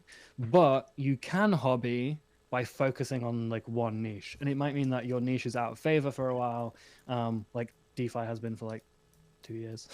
But it could also be like in like really hot for a while. Like I think people that only focus on NFTs have done pretty well for certain periods, and people that flipped between like NFTs and like L1 majors have basically had like a hot market the entire last couple of years. So you can do that shit as a hobby if you just go, right, I'm only going to focus on this. I'm not going to get lapped onto like the next fucking chain that I don't understand, or I'm not going to like start buying Ohm forks when I didn't even understand what Ohm was. Like, oh, his chair's falling to pieces. Neck's too big, neck's too heavy. Yeah. So I think you just got to say that I'm gonna be happy to miss out on stuff, and like if you've been here a long time, you've probably missed out on 99% of the money you could have made. Like, so you just get used to it and it's fine. I think when you're new, missing out on stuff feels really bad, and when you've missed out on 99% of the money you could have made, you're just like, it's just another one, isn't it? And I'm more likely to miss out on something than hit it. So I do think it's interesting as well. Like something people always ask me is they're always asking about like, altcoins that were hot earlier in this cycle. What do I think about them going into the next cycle? And I'm like, go look at all the altcoins on CoinMarketCap in 2017 and see how they performed relative to the new stuff, right? The DeFi coins, the metaverse tokens, things like that. So, I think if, we inevitably do have another cycle, I think if you're new, right, you want to focus on the new hot thing, right? I kind of fell victim to that when I was like, fuck this DeFi shit. Initially, I was like, I'm going to long OG 2017 altcoins like Litecoin and EOS and all those other ones that massively underperformed and never made new all-time highs. So yeah, like, I mean, if you're not going to be plugged into anything, find what that new sector is going to be, whether it was DeFi or metaverse or NFTs, whatever that's going to be the next iteration of, and, just lock in on that. And I know people made fortunes, just doing that, just doing DeFi and being early-ish to it. So yeah, that's going to be Bitcoin. Yeah. 2017 altcoin. So Keyboard Monkey, what are you bullish on then? What is your... No, I mean, I guess I'm bullish Ethereum. It seems to actually have people. But just to be clear, you're currently short Ethereum. But for today, yes. I'm like, Okay, I day trade, so it doesn't matter what I'm doing in the short term. But I mean, I'm bullish a lot of things, actual real companies that provide value, growth stocks. Like cybersecurity, I've been on a big kick with that. Like CrowdStrike, that's a good company. Cybersecurity. This man's John McAfee 2.0. Yeah. Bro, no wonder you're miserable. Come on. Bullish on not my P&L chart. Let me think. This guy said bullish on losing. Were you money. bullish to Dixie? Bullish on losing money. I mean, I don't know. I'm just Bullish not on becoming I'm a not bullish famous on Bitcoin DJ. at all. Up or down on the dollar? The It Dixie. goes higher still. Dude, 120. You see that red line on my chart there? Yeah, That's from 2000, 2001. 120, bro. It's from 2000. You were charting this in 2001. Yeah. No, when no. He was 36 back then. No, I charted the highs from then, which seemed very far away. I think the interesting thing, though, that I like to look at is where did our other cycles top and then begin? It's almost bang on. Yeah. Like, go look at December 2017 on the dollar. Go look, like, it's very, very, very close. Yeah. I used to yell at people because like the correlation doesn't exist. I'm like, it's the fucking denominator. Like, of course it matters. Yeah. I think this is probably the most important chart in crypto and actually has been since 2016, at least. Seems pretty strong. AUD/USD. Yeah. Yeah, you spelled that wrong. Isn't it really bad if it goes to 120? Yeah. Really bad. That just means there's no bottom for risk yet. Yeah, that's right. And European like, countries and stuff that all outside of denominate risk their assets, debt. isn't it bad like globally for the Yeah, world? think of all the countries that denominate their debt in USD. Fucked. Yeah. Bad. All right. Let's see what happens. It'll be funny at least. It will be hilarious. I think, Cobie, didn't you talk about the... I reckon a lot of crypto Twitter people's best trade of the last few years has been outperforming their home currency by holding Tether. Yeah. Like, I think there's a lot of people from like Europe or like the UK or whatever who's like denominated. They've lost money in crypto-ish. Yeah. But actually, when they put it back to the British pound or the euro, it's like, oh wait, I'm up. Yeah, that's hilarious. Cobie, haven't you talked about a echo bubble type of thing? I don't know, maybe. But like honestly, most of the time I just say stuff and then I forget what I've said. Well, I liked it. I think right now, worldwide, like You people, mean mid next year, start next year? I don't necessarily know, like trying to predict exactly when does this calm down, but when it calms Yeah, but what down, did I say? if it does mid next year, the way I've got this charted could be like fourth quarter of this year, but like if it doesn't come down till later, whatever, that whenever it calms down, it's going to be a bottom for risk, as Mayne was talking about, at least in my opinion. Look at the dollar chart on the monthly. Yeah. Like, it's crazy. Now, if you tell me that that was an altcoin, you would be longing the shit out of it. Yeah. Like the monthly chart, that month, like multi-year range breaking to the upside, you'd be longing the shit out of it, right? So, I don't know. That's what's kind of scary to me about the dollar chart is it looks like it can go way higher, but similar to Cobie, there's so many macro things that I have no fucking clue how they work and how it's going to affect, because exactly like you said, right? It's just been up only for that macro picture for so long. You haven't really had to consider it. You just said, okay, when the Bitcoin chart gets bullish again, I'm starting to get bullish on crypto again. You didn't have to consider any other factors.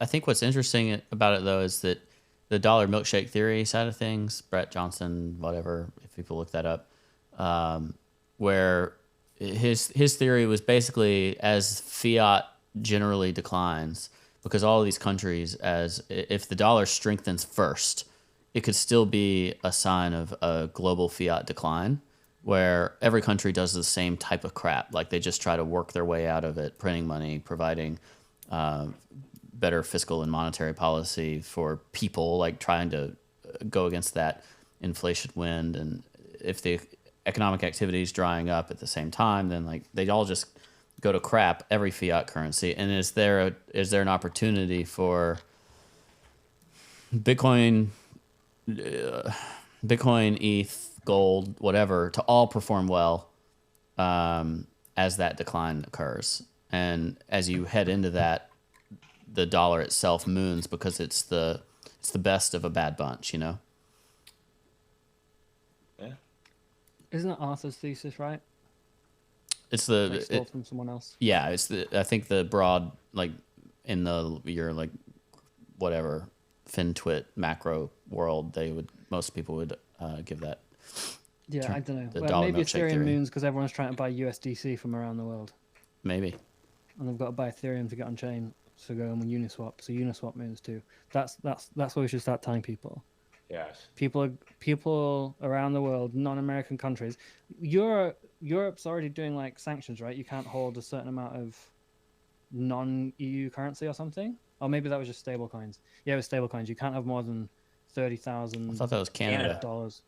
Mayne knows. Yeah. No, so Canada's doing you can't buy more than a Canada, certain you can't amount buy of... more than $30,000 in altcoins outside of LTC, Bitcoin Cash, Bitcoin, and Ethereum. Who makes this fucking list? Like, I don't know. I do think it's like, I think They just if took you it from think- PayPal. Yeah, if you think in like the terms of investor protection, it's like, okay, people can't yeet more than 30 grand into random shitcoins. That's probably not a bad thing, but I don't think they actually care about the investors. I think it's just more about, I just don't know how LTC and Bcash ended up on that list of like approved, buy as much of that as you want. Yeah. I don't Who know. gets in trouble if that's broken? Is it the exchange or is it you as the buyer? Because you could easily still circumvent that by buying ETH and go ape on a DEX, right? I have no idea how they track it. Like, I know the Um, one exchange that released the thing, they're like, we'll actually limit you. Well, like, you've already bought up your 30,000 for the year. But it's like, well, then couldn't I just make another account? Okay, well, maybe it's KYC only exchanges. Well, then use non-K. Like, there's going to be lots of ways to circumvent it. But not that I would do that. I follow the rules. But for those that wanted to, I'm sure they could get around it. Here's the euro for you, Cobie. Ooh. I don't Due know, for a what is it? bounce. I don't know. That looks bad. But like, it's got to be getting closer to the bottom. Yeah. Right. It's pretty parabolic. Like, Can't go to maybe like zero. one or two more nukes, but like, Yeah. they could be big nukes, I guess. Right. I saw some like cartoon, and it was like a character gets asked the question. He's applying for a job, and he gets asked the question, how do you curb inflation? And he answers, wait, what's inflation? And then it says you're hired, and then it's the European Central Bank. But yeah, the link I just sent you, Ledger, is the limits. EU limits on US dollar stablecoins. So the European Union could ban dollar pegged stablecoins.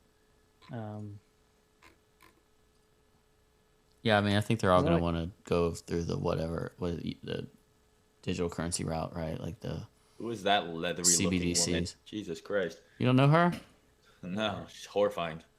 Man. She's I the actually CEO of stopped. Tether. Okay, I think I saw her in one of my sleep paralysis. Best guess. Who is this? Yeah. All right. One guess each. I'm gonna say. Crypto finally. No, it's Crypto Finally's grandmother. I was gonna say that is Larry King's wife. It's Christine Lagarde, isn't it? You're breaking the game, man.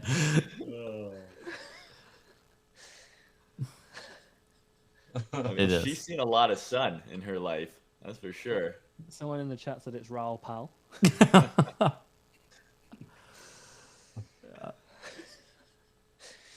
I've got no guesses, man. I'll say something, try to be funny. It'll be completely irrelevant. Fall on like deaf ears. I'm just throwing the towel in already.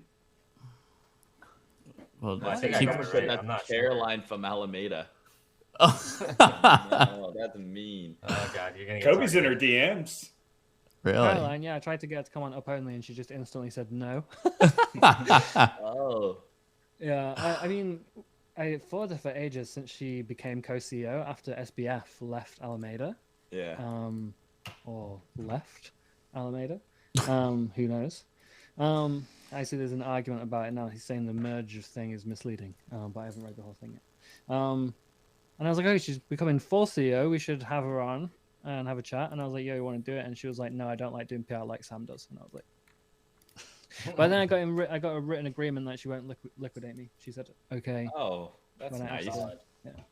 Well, I mean, So that's especially good. now that they're merging with FTX, right? Like, you can't be liquidated on FTX. It's written. It's an Yeah. agreement. Yeah, but Sam's saying they're not actually merging or something. I didn't understand the thread. I just saw That's it the venture briefly side. now. Apparently not even that. Apparently it's a misleading headline, but who knows? Oh. Who knows? I was a little bit shocked that Caroline was in the. Do you follow CL? CL's like FTX group. but I don't know how old the screenshot was. Like that's a little bit weird. But I heard that Sam Tabasco. has been, yeah, Tabasco has not really been involved in Alameda for like quite a while now. So he has been resting for a while, and this is just him making that official. Which means it's been Caroline the whole time. She's been fucking us up the whole time. We've been blaming Sam. This fucking range is on her. Yeah, and maybe actually Sam was like trying to hold her back. Yeah. And now she's unleashed. There's no Yeah. co-CEO. She's just going full beast mode. So he bought Zusu's boat, people are saying? No, I think he just bought a different I'm kidding. I'm kidding. Those are more You have a modest. boat But... for sale? Oh, Who, yeah, just did you see Keyboard that- Monkey? that- Me? Yeah, Oh no, yeah. I guess I mean no, I don't. I'm doing a garage sale right now. My wife's working it, but no, there's no boat, unfortunately. I got a couple like toy boats, miniature boats. I can hook you up. Let me know. See, there's like some trinkets and shit back there. If you like anything, hit me up after. Did you see the tweet Caroline posted about like being medicated on normal amphetamines? I saw it. Normal life is horrible without like meth or something. Yeah. Adderall, but What the fuck is this? normal life. It's like a whole thread about there's a whole thread about like how she like went to climb a mountain, but the hardest bit was getting out of bed or something. I was like, okay, I don't want to trade against this person, so No. I'm not gonna make any trades until Alameda's done. Who knows? All right. Did anything else happen that we should talk about before we wrap this thing up? I mean, So go ahead. I am kind of curious about the litigiousness of Bitboy. Do we find it worth talking about? Yeah, I mean, it's not like maybe people don't know or do know, but there was a dude called Atozy who made a very mean video about Bitboy, basically Like taking a clips year of ago it. too. Yeah, in like November, December, taking clips from Bitboy's an advert that Bitboy did for Pamp Network, which was a token that eventually, well, it went Didn't to do zero. so well. The founders rugged. Yeah, and he's done an advert, and I'm sure he looks back at this advert and goes, "Yeah, I should probably not have, done the advert like that." Like he says some stuff. Like I guess if you do an advert, you want to make the advert interesting and sound good, right? But he was just hyping this coin up a lot, and then it went zero. And then Atozy was saying that means he scammed his fans because he promoted a scam and blah blah blah. Bitboy didn't like it, so Bitboy sued him. And well, at least he threatened to sue him first. He threatened to sue him in December, and then threatened to sue him again in like May or something, and then actually sued him a couple of weeks ago. And then Atozy made a video about it and said, I'm being sued. Can anyone help me pay my legal fees because they might be up to like $500,000, and I don't have any money.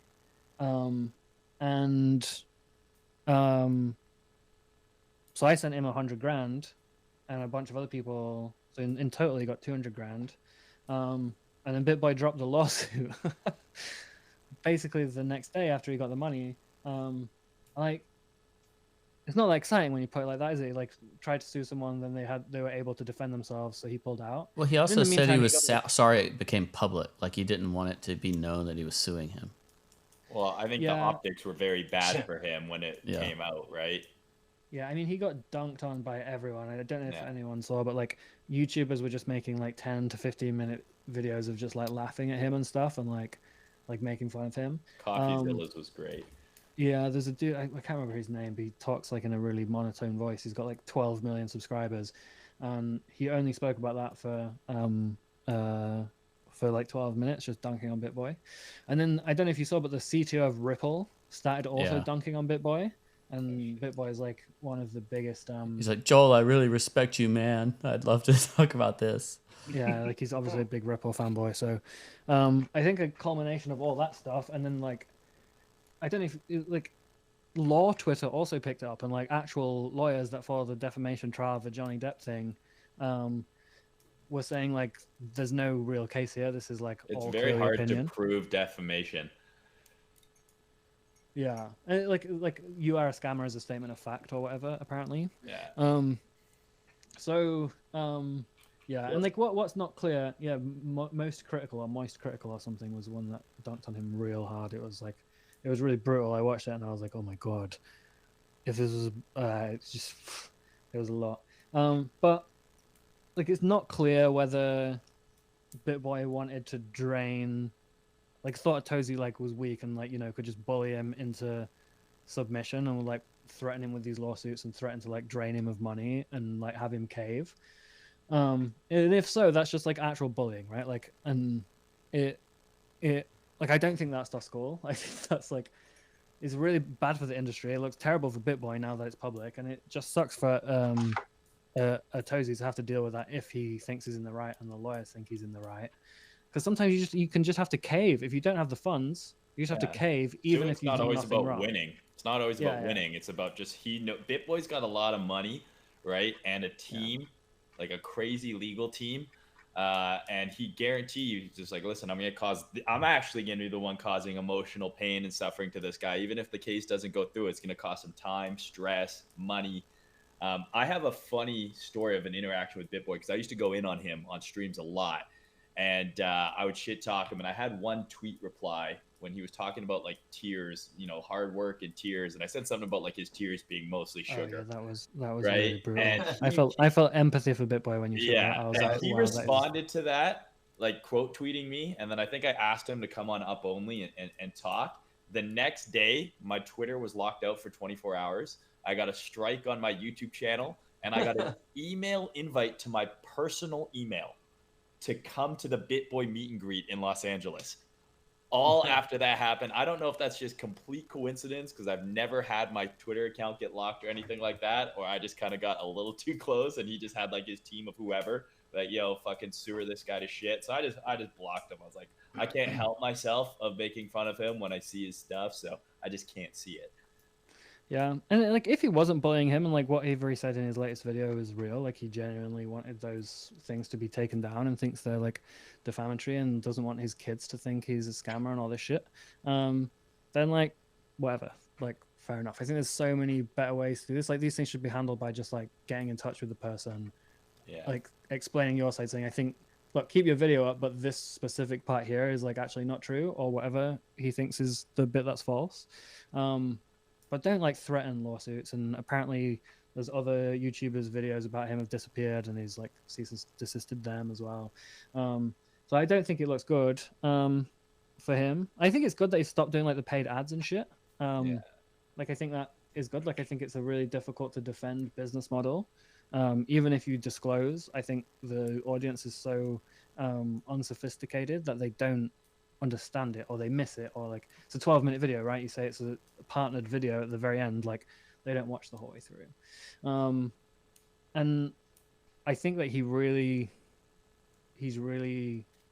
conscious that like some people will never like him because he ran that business model for a while. But I mean, I don't know, man. I don't know. And then but he bragged about ending it. Like he was doing a good deed by no longer charging $30,000 and $40,000 for a completely sponsored video, where over and over again. There's an opening for this. You're saying. No matter, well, I'm saying. Through those DMs, bro. No matter what his personal role is, like you could not.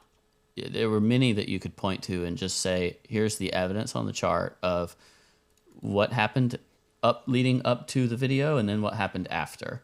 Dude, and then he would delete the videos after if like the coin ended up rugging or whatever. You just delete the video. I don't think like, one of the I've come to see the error of my ways. It's like, oh man, everyone's onto my shit, and I'm just gonna say I'm not gonna do this anymore. As opposed to, I bet you if he didn't get shit for it, he'd still be doing it. I'm not trying to assume any of his own behavior, but I do think that because I've seen where teams are promoting the fact that, hey, we're gonna be on X, like we're gonna do Y.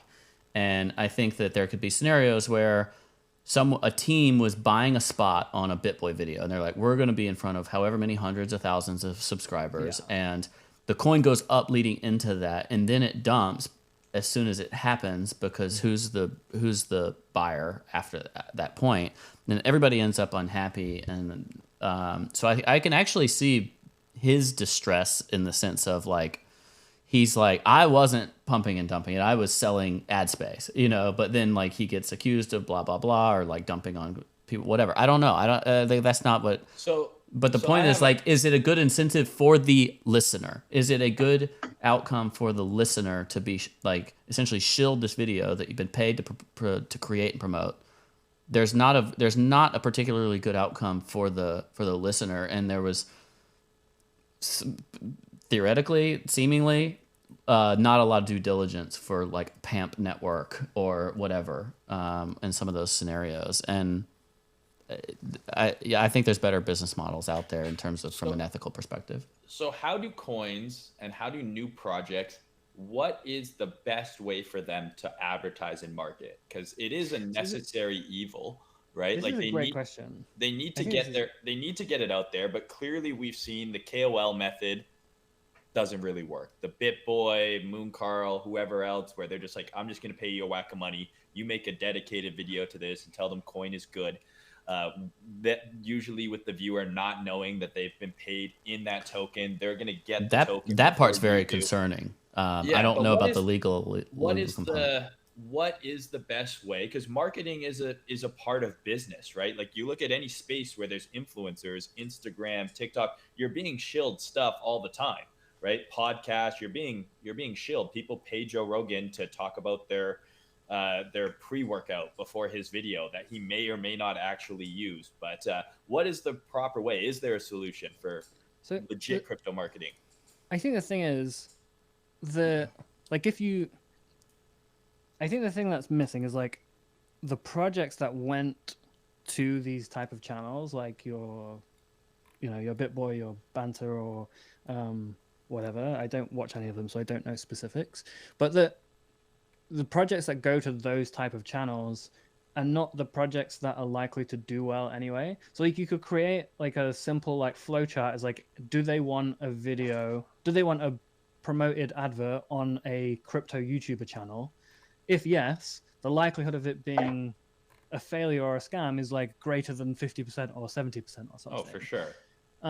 So like, I don't think that that model doesn't work. It's just that the legitimate projects don't go that way. Like it's negative reputation, I think, for legitimate projects, because legitimate projects often don't really care about token price, and all of these adverts are for the token and not for the product normally.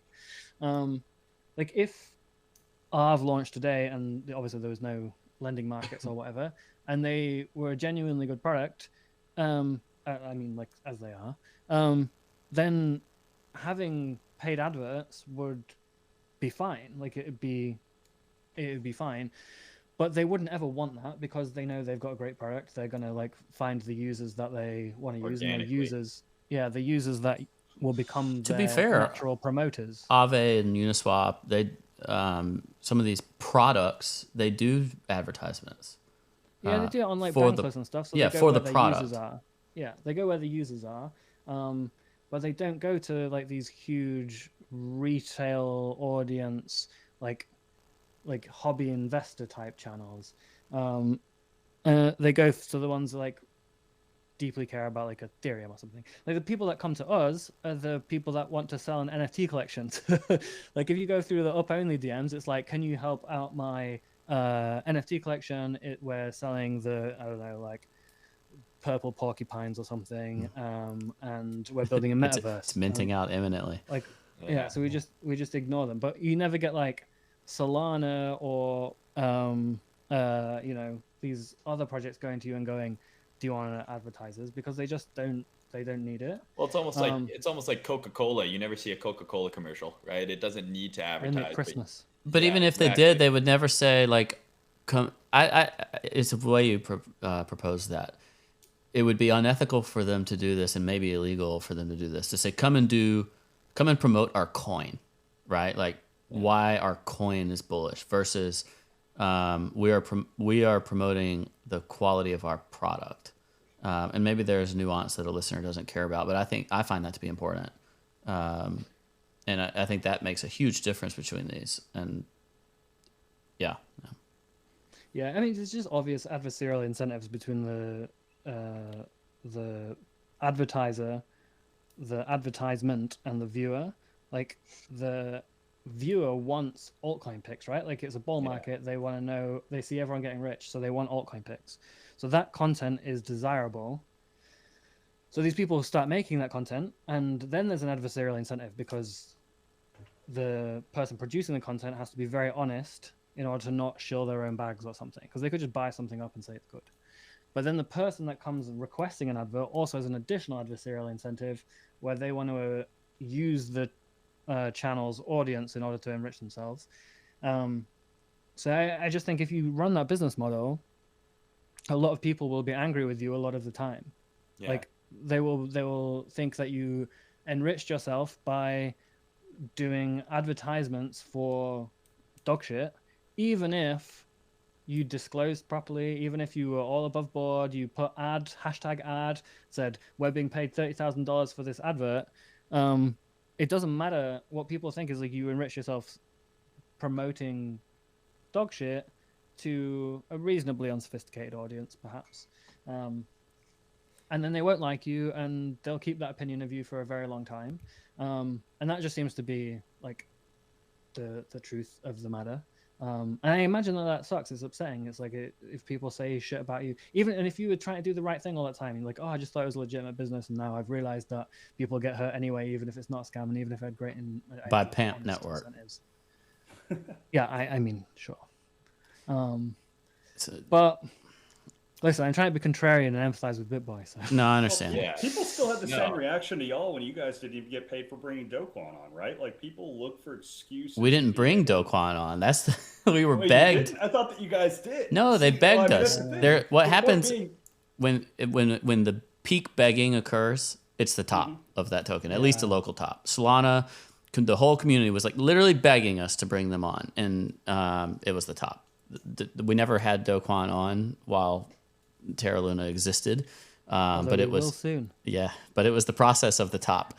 And anyway, we also have a select minority of people pointing out that this show is sponsored by FTX. It's sponsored by FTX. The product is Meme Lord 69696969696999 says up only by FTX by Joe Biden, not an ad.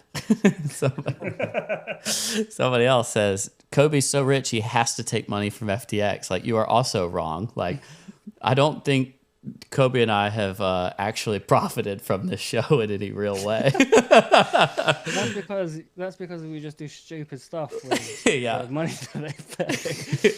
we give it away to streamers, or we do things. Give it away to random NFT artists, or do like stupid stuff with it. Yeah. But like I mean, if you have an advert, like that's the thing, right? You can have an advert for FTX, and like we have a couple of people that help us out with the show, and we pay them, and then we do stupid stuff with the rest of the money. We could not have an advert, and we could lose money overall on the podcast by like paying those people. That would be, I guess, fine. It's not like we wouldn't be losing a ton; it'd be fine.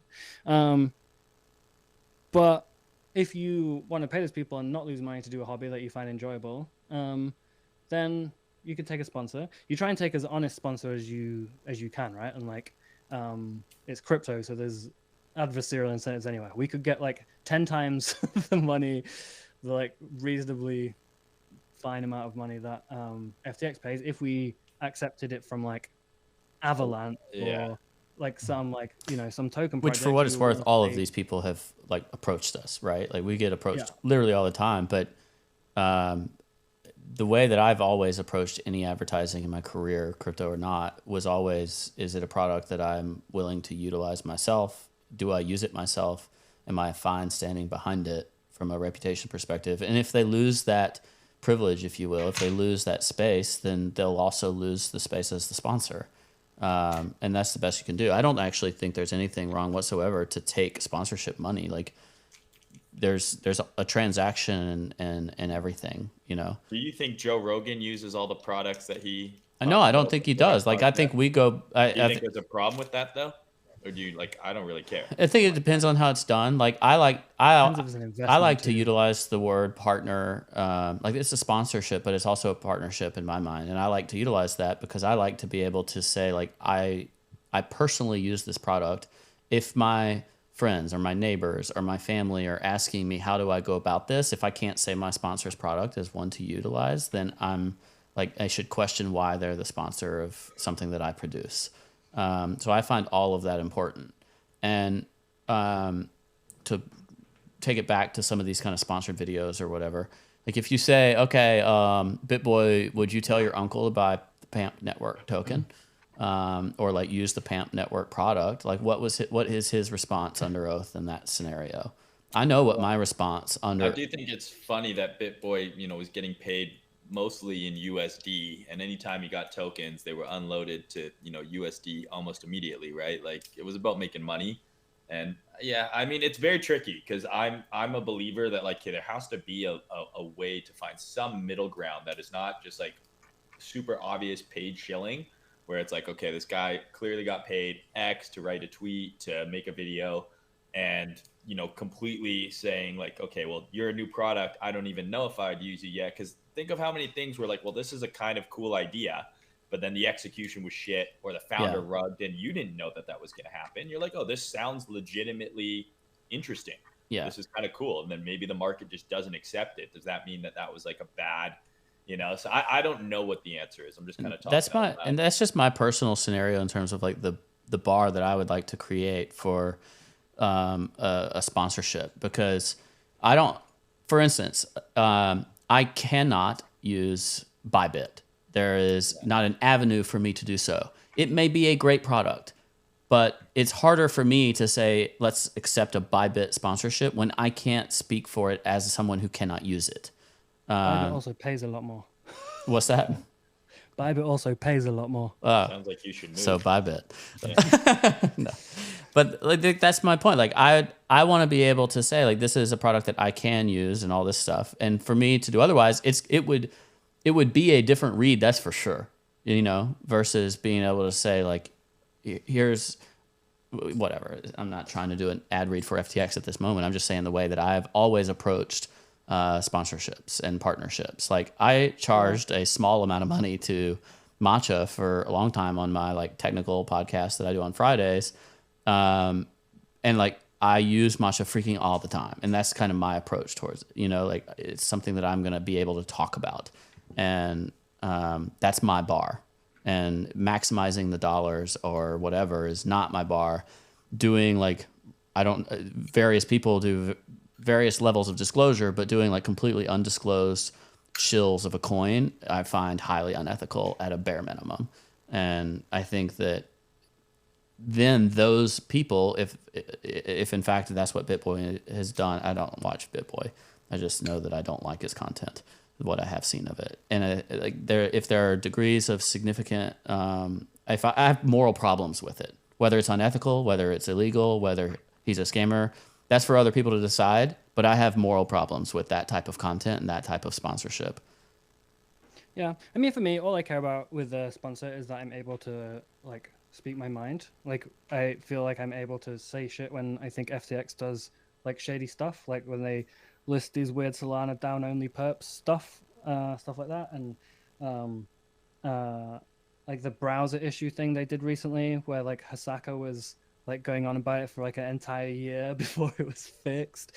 It's like those things are weird and like they're not cool, and I'm glad it's fixed now, but like it's not cool that it takes that long, and it was obviously a prevalent issue before that, and thankfully we're allowed to just say whatever the fuck we want, mostly because I don't think anyone from FTX watches this, but because like when we were taking the sponsorship, we're like, we want to be able to say whatever the fuck we want, and if you're gonna like rug us, then rug us, it's fine. Like we'll just have the contract rugged, it's fine, it's like not a big deal to us. But like if you have to accept a sponsor, it means you've got to be nice to the people you're sponsored by, and you've got to like rep them. I don't understand. I don't really like, you got like paid to be like a supporter no matter what. I don't get that. I think in general, FTX is like one of the better products as an exchange. And originally it was sponsored by Blockfolio, and I think that was like a very, very, very good product. I think FTX is pretty good. I use FTX. I don't feel like I'm getting scammed when I use FTX. I use Binance sometimes. Don't feel like I'm getting scammed when I use Binance either. And like, so if I use the product and I think it's pretty good and I would recommend it to people, as long as I don't have to be an unwavering like shill for them if they fuck up and do something that I think is very bad, as long as I'm able to talk about that and say, bro, this fucking sucks. Like, why the fuck are we sponsored by this shit? Yeah. Then that's fine for me. Like, that's all it really takes. I have an exchange sponsor in my stream. I've had a few, and I had one for only 1 month. It only lasted because like they want to sponsor me, and then I sent out a tweet and it was like showing a trade I was in and it wasn't on their platform. And they got super mad at me. And I was like, I hate to break it to you, but like I do use your platform, as you guys know, but I use other ones too. Like, and if that's gonna be a problem, like this is not gonna work for me, right? So I kind of agree with you there. It's like I want to be able to still say and do whatever I want. And if there's issues, yeah, you should be able to call them out. But yeah, I think it's an interesting conversation, and I do think it's something that we're going to see another iteration of, you know, in the next bull run.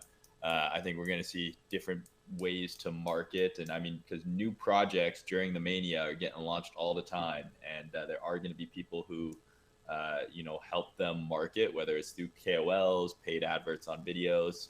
Who knows? I mean, we'll continue to see. But yeah, I don't think there's like a right answer. I do think it also depends on the person. Like you said, Ledger, like, you know, what are you okay with, right? And if you're willing to stand behind something, like you're like, I use this product, I stand behind it, and that's the only way I'll accept an advert, then, you know, great. That's a morally justified position. Yeah, I mean, the Web3 people would tell you, bro, don't do any adverts, just sell tokens. Yeah, exactly. And that's what's annoying about some sponsors. It's like, okay, I think your product's cool, but the fact that you have a token makes me not want to work with it because there's a good chance that this token's not going to do very well. No, don't promote a token. Just sell your own token. Yeah. So every episode is also a token. Yes. You know, the this funny goes back thing to cars on the blockchain. It all circles back, full circle. I talked to a project once and they wanted my feedback on the product. I'm not going to specify the product or project because I think you narrow it down pretty easily. But, you know, as they were going through it, as I was using it, giving them feedback at the very end, I asked them, like, are you guys going to launch a token? And the guy that was the founder was like, why would I ever launch a token? He's like, I've got no use for it, no need, no anything else. He's like, I don't want to. And 3 months later, they launched a token.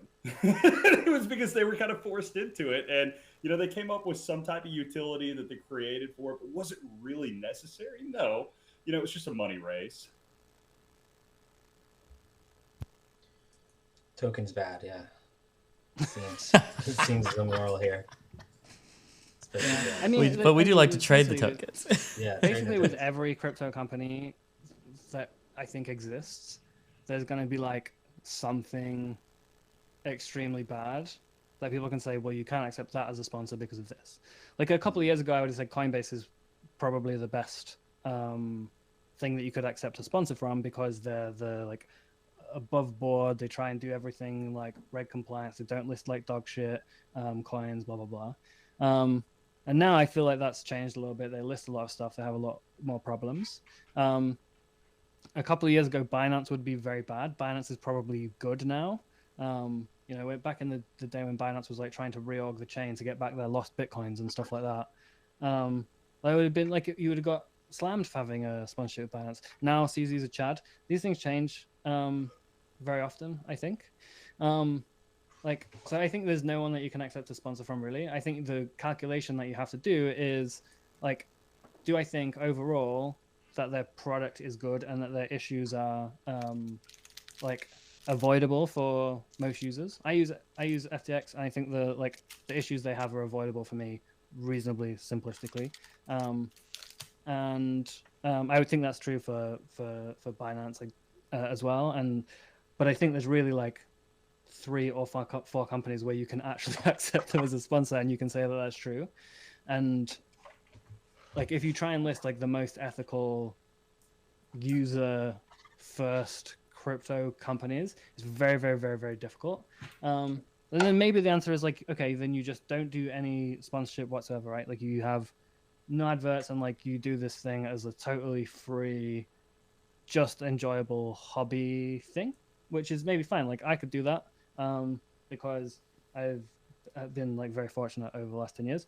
I don't know if It'd be quite a you could do that, distraction for Ledger. me. Like, yeah, I don't know if you could do that. Maybe you could, but maybe like sometimes be like, well, I'd actually prefer to do some work on something. Yeah, like for me, the sponsorship component can be a significant value add to my financial life and a reward for like being a part of a show like this. So I wouldn't ignore that and say like, yeah, just make it go away. Like I would prefer to much prefer to take advantage of the opportunity to have a sponsor with a show like this.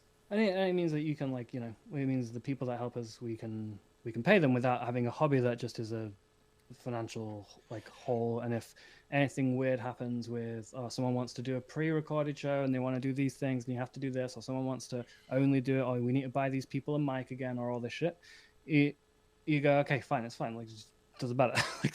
Someone else pays for it, rather than going, okay, we just constantly have to spend money trying to make this podcast, and then every time I turn up to the podcast, Ledger's fucking rug the audio again. What the fuck am I doing? Spending money doing this hobby. Drinking on the job. Look, it's an interesting conversation. I don't really know where I think it's the space I we're definitely in. think I definitely think the answer is not to sell every episode as an NFT though, which is what Cooper Trooper and Spencer Noon's going to tell you. Might do well. Yeah, I mean, but even if it does well briefly, it's going to not going do well. Of course. It's going to not do well later. So, let's try and get sponsored by Elon Musk. Just Tesla. Wait, no, then we're going to people would be really mad about that. Problems too. All right. They're always mad. What about like what's something that people universally love, like Pringles? Dogs. Dogs. Yeah, let's get sponsored by dogs. Dogs and Jesus. Puppies and Jesus. Puppies and Christ. A McDonald's sponsorship would be amazing. No, wait, man. They You just could somehow get a McDonald's sponsorship. That'd be the most ironic thing. I don't. Chipotle trying to get me to like shill some Chipotle shit. McDonald's had a I steak saw in a few Chipotle. people shilling that. Really? No, I was not into that. Well, should we do the sponsor readout now?